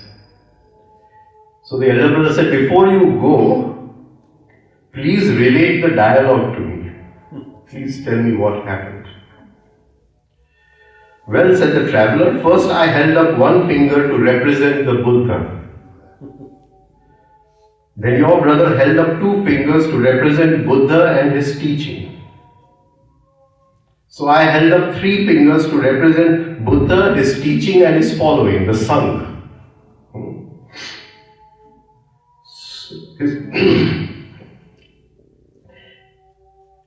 Then your clever brother shook his fist in my face to indicate that all 3 came from one realization. So I have lost the debate and I am going on. A little later, the younger brother came to the elder brother and he was looking very distressed. I understand you won the debate, said the elder brother. Won nothing, said the younger man. That traveler is a very rude man. Oh, said the elder brother, tell me the subject of the debate. Why, said the younger brother, the moment he saw me, he held up 1 finger, insulting me by indicating that I have only 1 eye.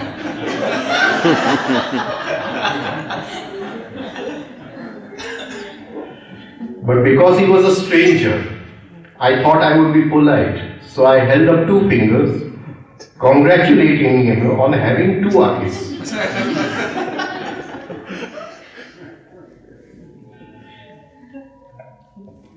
At this, the impolite wretch held up 3 fingers to show that we had but 3 eyes between us. So I got mad and threatened to punch him in the nose. So he went away.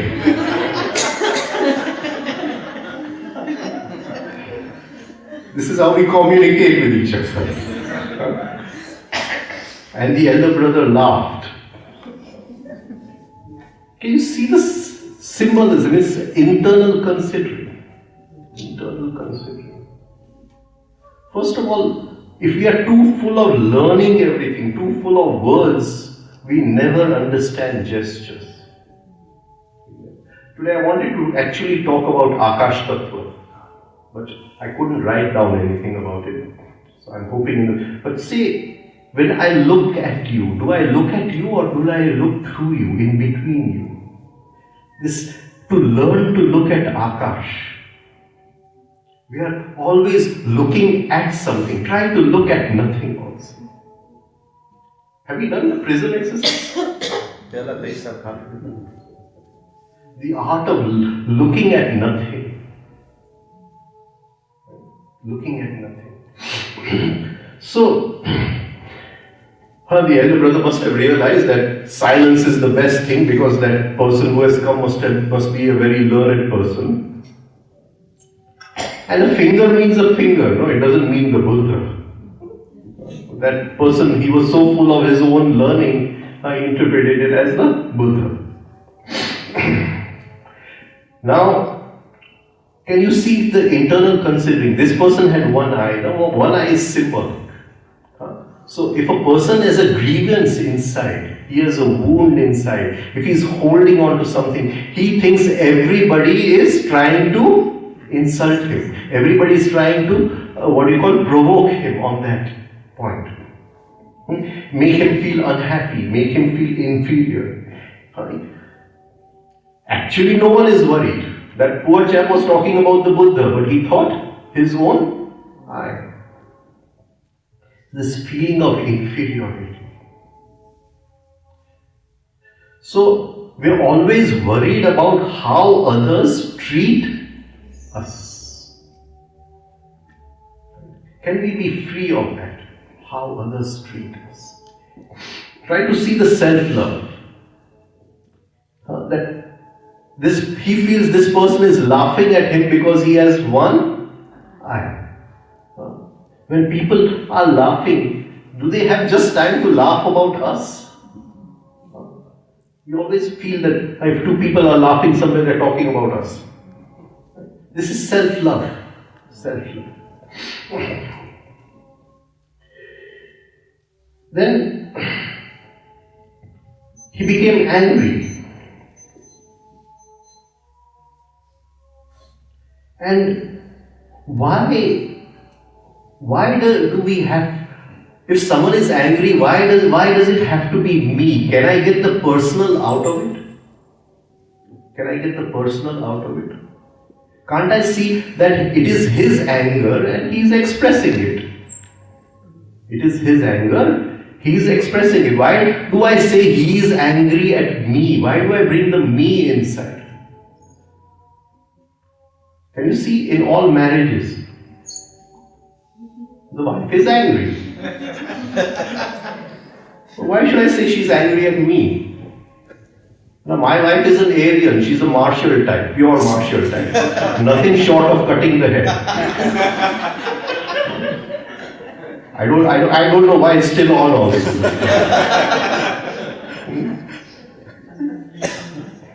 There's a beauty in anger. I'm angry, but why angry at me? Angry. It's her type. It's her type. Mars is powerful, it's her type.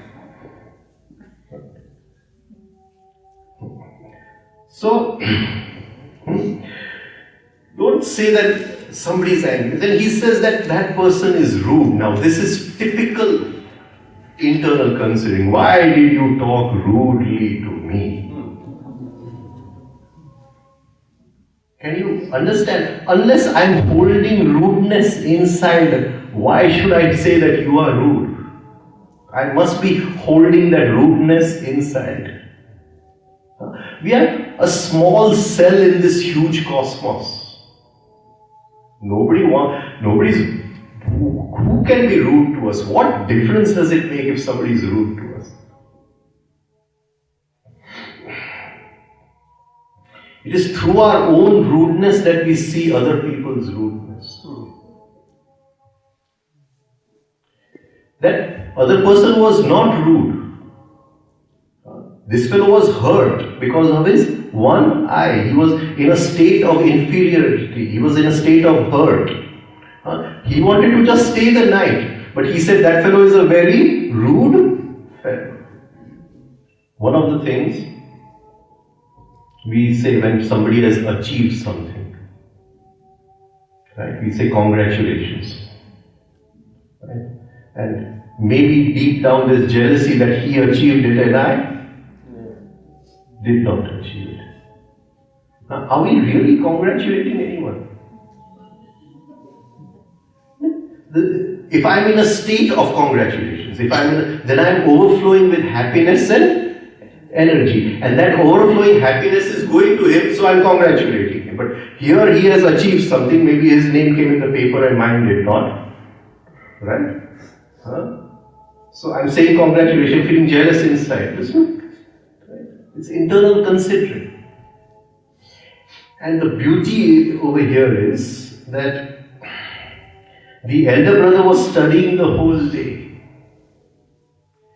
And he was tired. Now, this is beautiful. If you really enjoyed studying, you cannot be tired.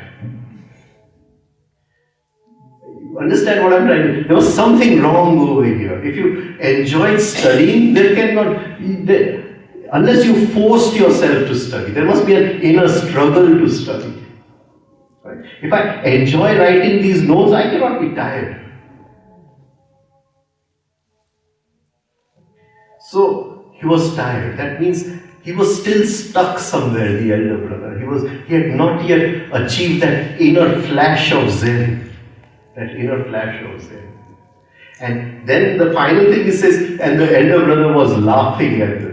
And suddenly he was laughing. He could see his stupid brother and very learned, two sides of the pendulum, and suddenly he was in between. He said, this is one side of life, this is another. Can I be in between? And in that he started laughing. Even those who are very learned are very stupid.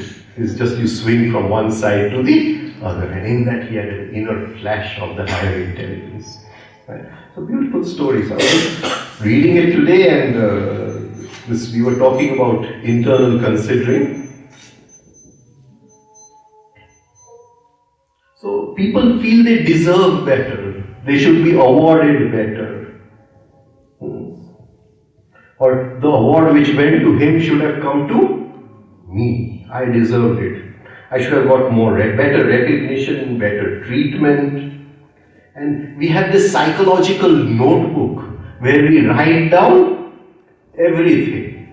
Everything is put down. And when this becomes chronic, it is impossible to talk to a person. He keeps on talking about his sufferings.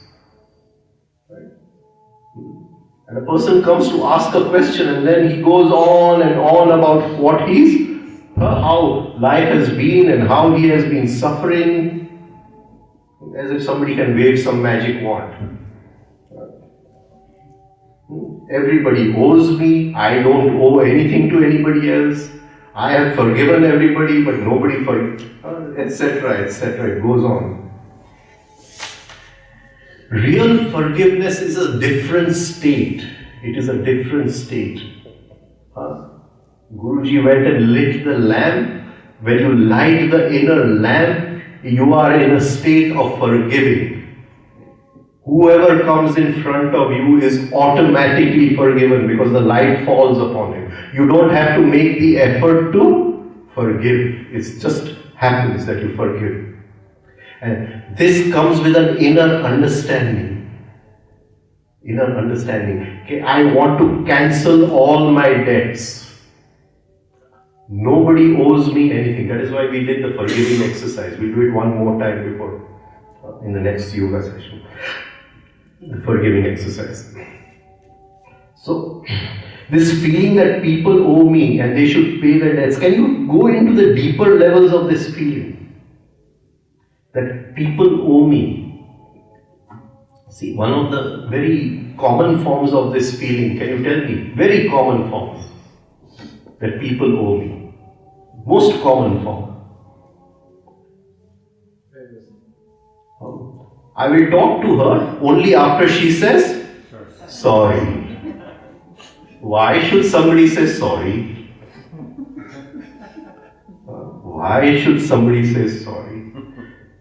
It's the most stupid thing. It's the most, what do you call it? You're begging. You become a beggar inside when you want somebody to say sorry for it. And God made you a king, an emperor. And this is what? That Karna, he was born as Surya Putra, became Sutputra.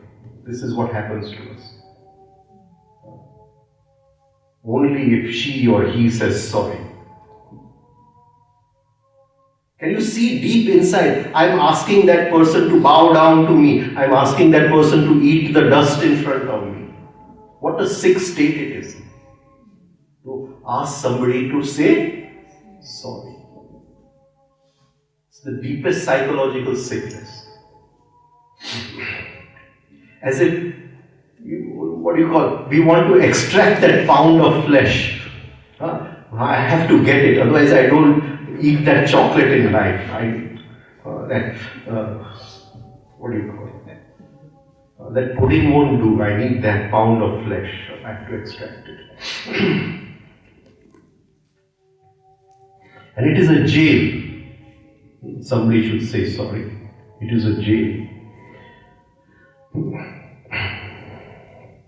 Another form which people I meet is the father says, I'm taking care of the son so that he takes care of me in the old age.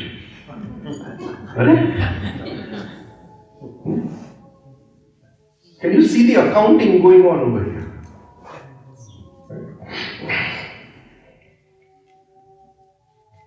Now another form of internal considering is singing our song. Singing our song. We love to sing our song. Little Jack Horner sat in a corner eating his Christmas pie. He put in his thumb, pulled out a plum. What a good boy am I. This is the story of our life. What a good boy am I. What a good boy. Nursery rhymes are beautiful. Nursery rhymes.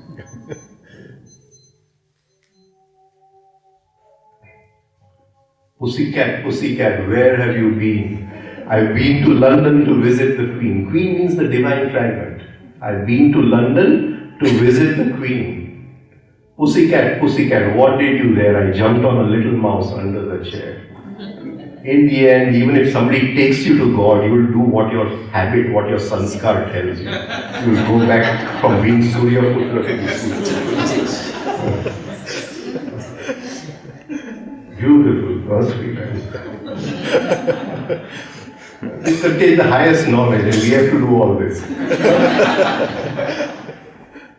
Singing our song. We love to sing it.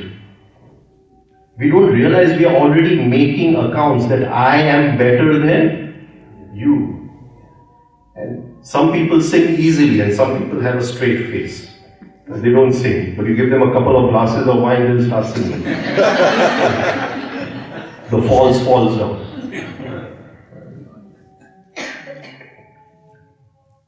Gurdjieff used to have what was called the toast of the idiots. And when a new person came into the group, he would get that person drunk first.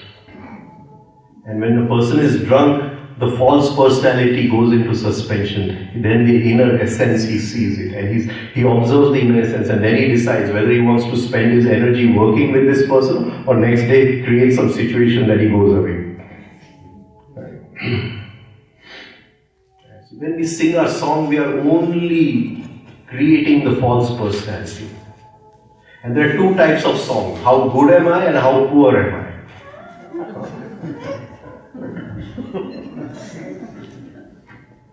People love to sing about tragedy. And some guests have come to their home and they've stayed for 3-4 days. And then they meet someone when the guests went away. And then they love to talk of what happened to the bed sheets and what happened to the fridge and what happened to the dishes.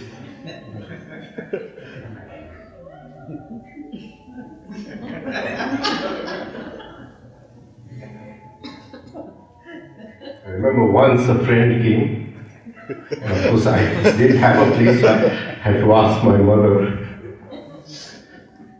And I didn't realize he came with his dog.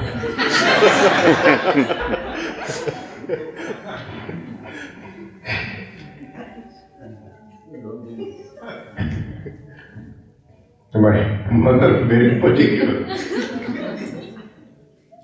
And her bed sheets, everything was a mess. And then when he went away, she had a field day talking to me.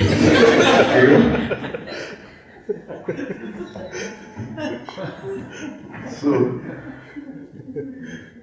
we love to talk about tragedy. And one of the things which I always try to observe when someone comes to me, what is the tone of his voice? Is there tragedy in the voice? Then I know it's going to be very difficult working with this person. Because he's a person who is in self-pity. The tone says whether that person is in tragedy, he's trying to attract attention. What is that tone of voice? Has he felt defeated by the pressures of life?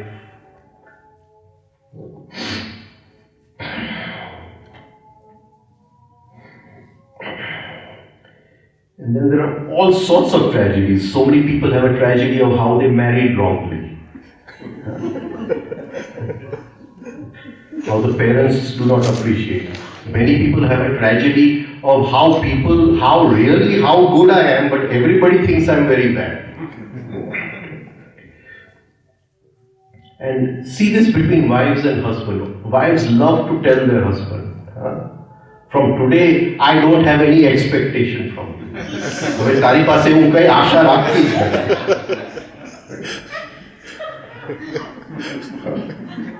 અને મારી આશા, my desires mean nothing to you. અને આશા તારી તો શું, પણ હું કોઈની પાસે આશા. And others love to sing about their past glories. People come and they say, of course I have no money today, but when I was born, there were people came to greet me, there were cars till the end of the road or something like that. It means nothing. It means nothing. It's all internal considering. And people, they talk about their parents, their heritage and which house they came from as if that has any meaning. It's all the false. It's all the false. How many servants were there when I was young? All this is inner accounting. So we must observe it when we are singing our own song. And this inner song has to be starved. It has to be starved. Don't starve it completely. Sing it a little in some silence, in some place, once in a while, and then slowly get rid of it completely. Because we feel very nice when we sing our song. So once in a while you sing it a little. Because if we become a habitual singer, then we are a victim of our own account making. It's a vicious circle. We feed on it. We don't have to take petrol from anywhere else. Our very singing becomes the petrol for the next singing.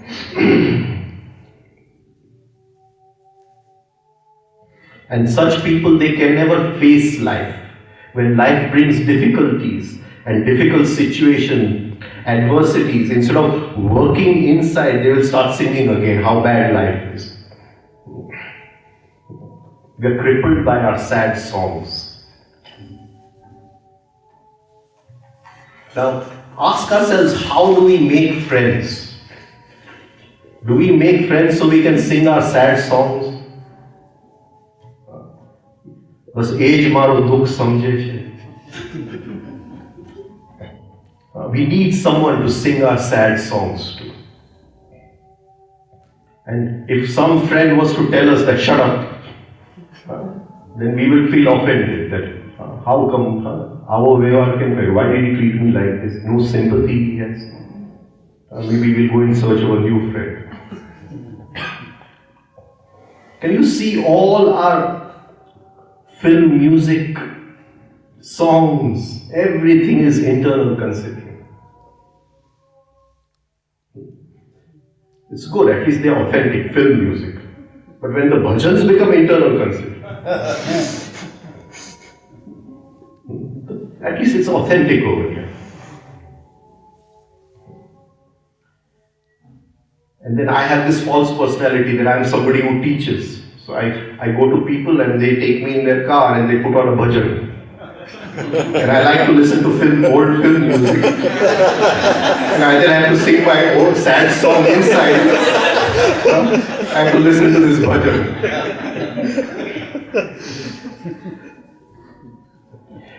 Try to see that nobody can understand us. We cannot understand anybody. To understand the other, we have to first understand self. Till then, it is not possible to understand the other. And to understand self only comes after a very long period of self-observation, observing our inner psychic nature. Another form is that he is happy, but I should be happier. Right? People feel they have a right to be happier than somebody else. So, all this has to be seen, and it has to be seen with inner attention, self-observation. Whenever you are alone, don't think you are in good company. Maybe you are in the worst company when you are alone, because you are singing your sad songs inside. You're singing all your daydreams inside. Can you?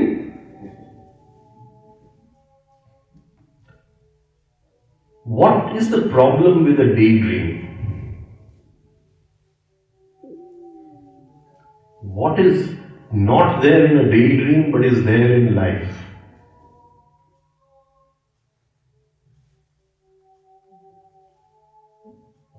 What is not there in a daydream but is there in life? When I'm daydreaming,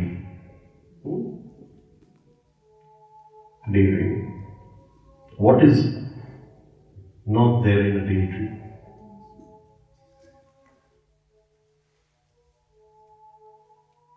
Obstacles. In a daydream there are no obstacles. The minute I buy the share, the market shoots up. Right? In the daydream. In the daydream there are no obstacles. In real life there are obstacles. And it is obstacles which bring maturity, obstacles which result in rise in consciousness, which bring struggle. Right? And we cannot take even this much of a struggle, so we are daydreaming. We are creating a world free of obstacles. I may not be able to sing one song, but when I'm listening to songs, I'm singing over there as if the whole world is clapping and all that. So, it gives wrong food to the inner centers, daydream. It is a kind of, you're drinking some kind of alcohol and giving it to the inner centers. And they are feeding on it. And once they get used to feeding on daydreaming, they cannot face life. Now, if we have observed our daydreaming a little, try to tell me one thing about the daydreaming and life. One thing I told you, there are no obstacles. Now, tell me one more thing about the incident which I am dreaming of.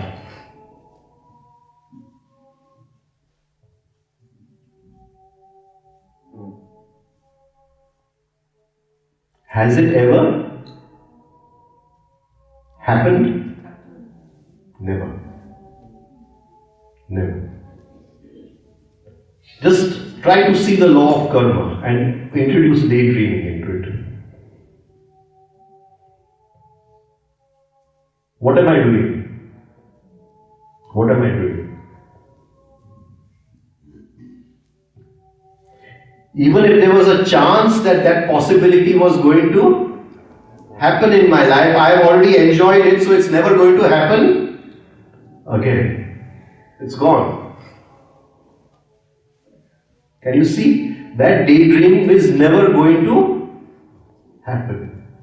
Right? So we must understand this, what do you call this, running of imagination, free run of imagination. It feeds all our center, the intellectual center, the emotional, mainly the emotional center. It feeds the centers. The moving center, it feeds the moving center. I may be watching a cricket match and suddenly I'm imagining I'm also playing with the bat and hitting sixer after sixer. I'm feeding the emotional center. Now the emotional center will never want to take a bat and do anything. Can you understand what I'm trying to say? But it's satisfied. It's satisfied because it's got this alcohol to feed it. Right? The emotional center. I may have seen a movie of Romeo and Juliet or something, and then I'm imagining I'm Romeo with my sword and doing something or the other, winning Juliet's hand.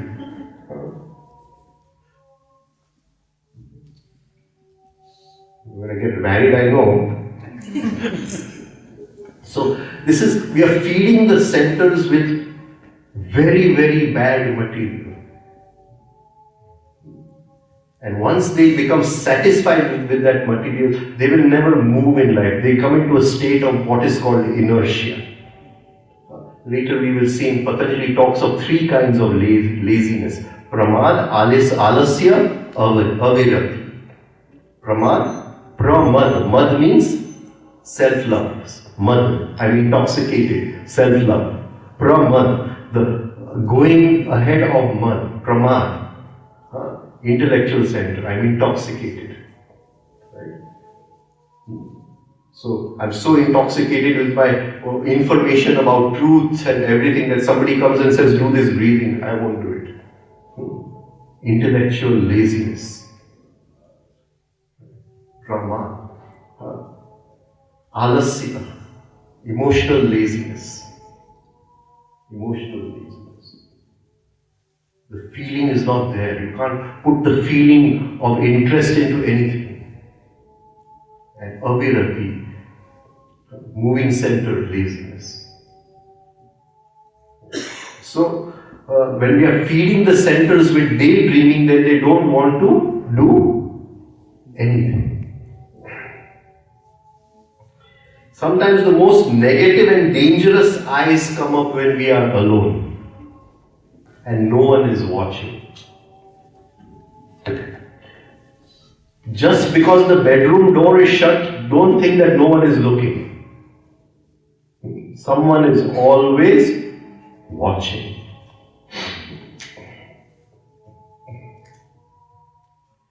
Nothing was,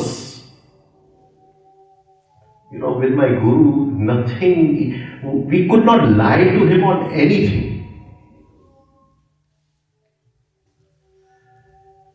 There was one famous Gujarati writer, Pushkar Bhai, and he called my Guru one day when he was in Bombay. He said, "Sir, I want to meet you." So he said, "Call me next week." So then next week he called, and again he said, "Call me next week." So then after 3 weeks he phoned me because he knew me, and he says, "I've been calling him for 3 weeks and he's been saying next week, next week, next week." So I said that, "See, I'm there in the afternoon, I'm making medicines." In those days there were no mobiles or anything, and downstairs there was an Irani restaurant. So in all the Bombay Irani restaurants you pay 1 rupee and you make a phone call. So it was very easy because he lived on the 6th floor and there was no lift. So the name of the restaurant was Star of Asia. So I said, "You come to that restaurant and you phone me from there." You phone, right? And I'll pick up the phone and I'll say, "Sir, he's just here, he's come here for some work of his, and ask him if you come up for 5 minutes." So he came, he phoned, and even before I could answer him, tell him to come up. We feel no one is watching. Someone is always watching. We've got 2 minutes more. I'll tell you one more, let this go. We'll talk about this tomorrow.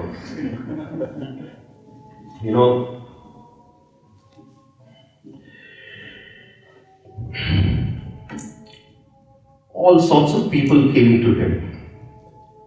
And there was one architect who had his office opposite. And he came to him and he said that things are not working out these days, and my plans, this, that, and they stopped in the municipality and all that. So, okay, why don't you wear a stone of Guru, Jupiter? Okay, sir, but I can't find one. Why don't you find one for, sorry, not Jupiter. Why don't you wear a diamond, he said. Why don't you wear a diamond? He said, "I can't find one. You find one for me." He said, "Okay." So there used to be one income tax officer who used to come to the lecture. So he called the income tax officer and he said that, "You have all these friends who are diamond merchants. I want a good diamond." So he brought a packet of diamonds from one of his friends. So this is useless. Take it back. Went back.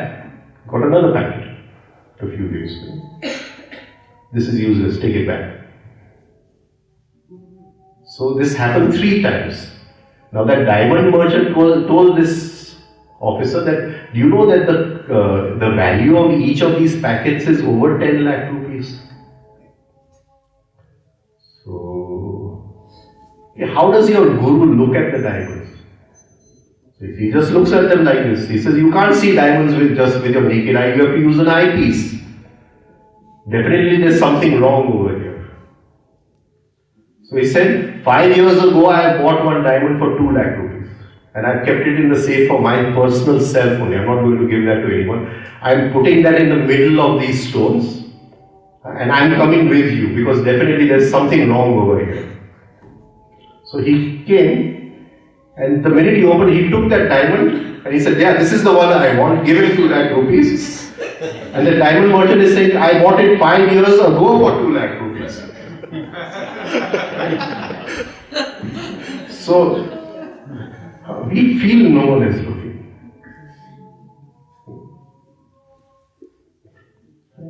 But someone is always looking. And when we are doing all this negative churning inside, just say that, this I, my presence, it is looking. It is looking. And don't allow those negative eyes to go wherever they want to go. Right? Anyway, we'll stop over here.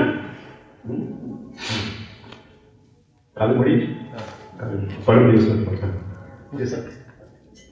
Guruji, I notice you're very religious about punctuality and finishing on time. What is the meaning of this?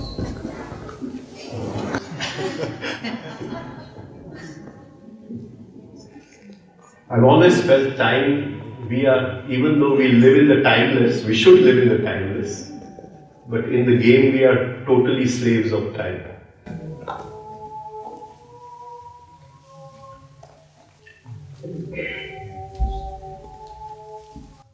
I'm not very obstinate about it. Not very obstinate. I had one very elderly person whom I used to respect a lot. He was like a guru. And he used to tell me the story of when he was Gandhiji's timekeeper in the Bardoli Satyagraha. So in the Bardoli Satyagraha, he was a young boy and he had to keep time. Now he said it was very, very difficult because Gandhiji was a sticker even to the last minute. 1 minute means not 1 minute more or less. He was so perfect in his time. And people like Vallabhbhai Patel, Nehru would come to meet him, and before they would come, Gandhi would tell him that I have given 2 minutes and 20 seconds to Pandit Nehru. At 2 minutes 20, you would pick him up and tell him to go out. You get it?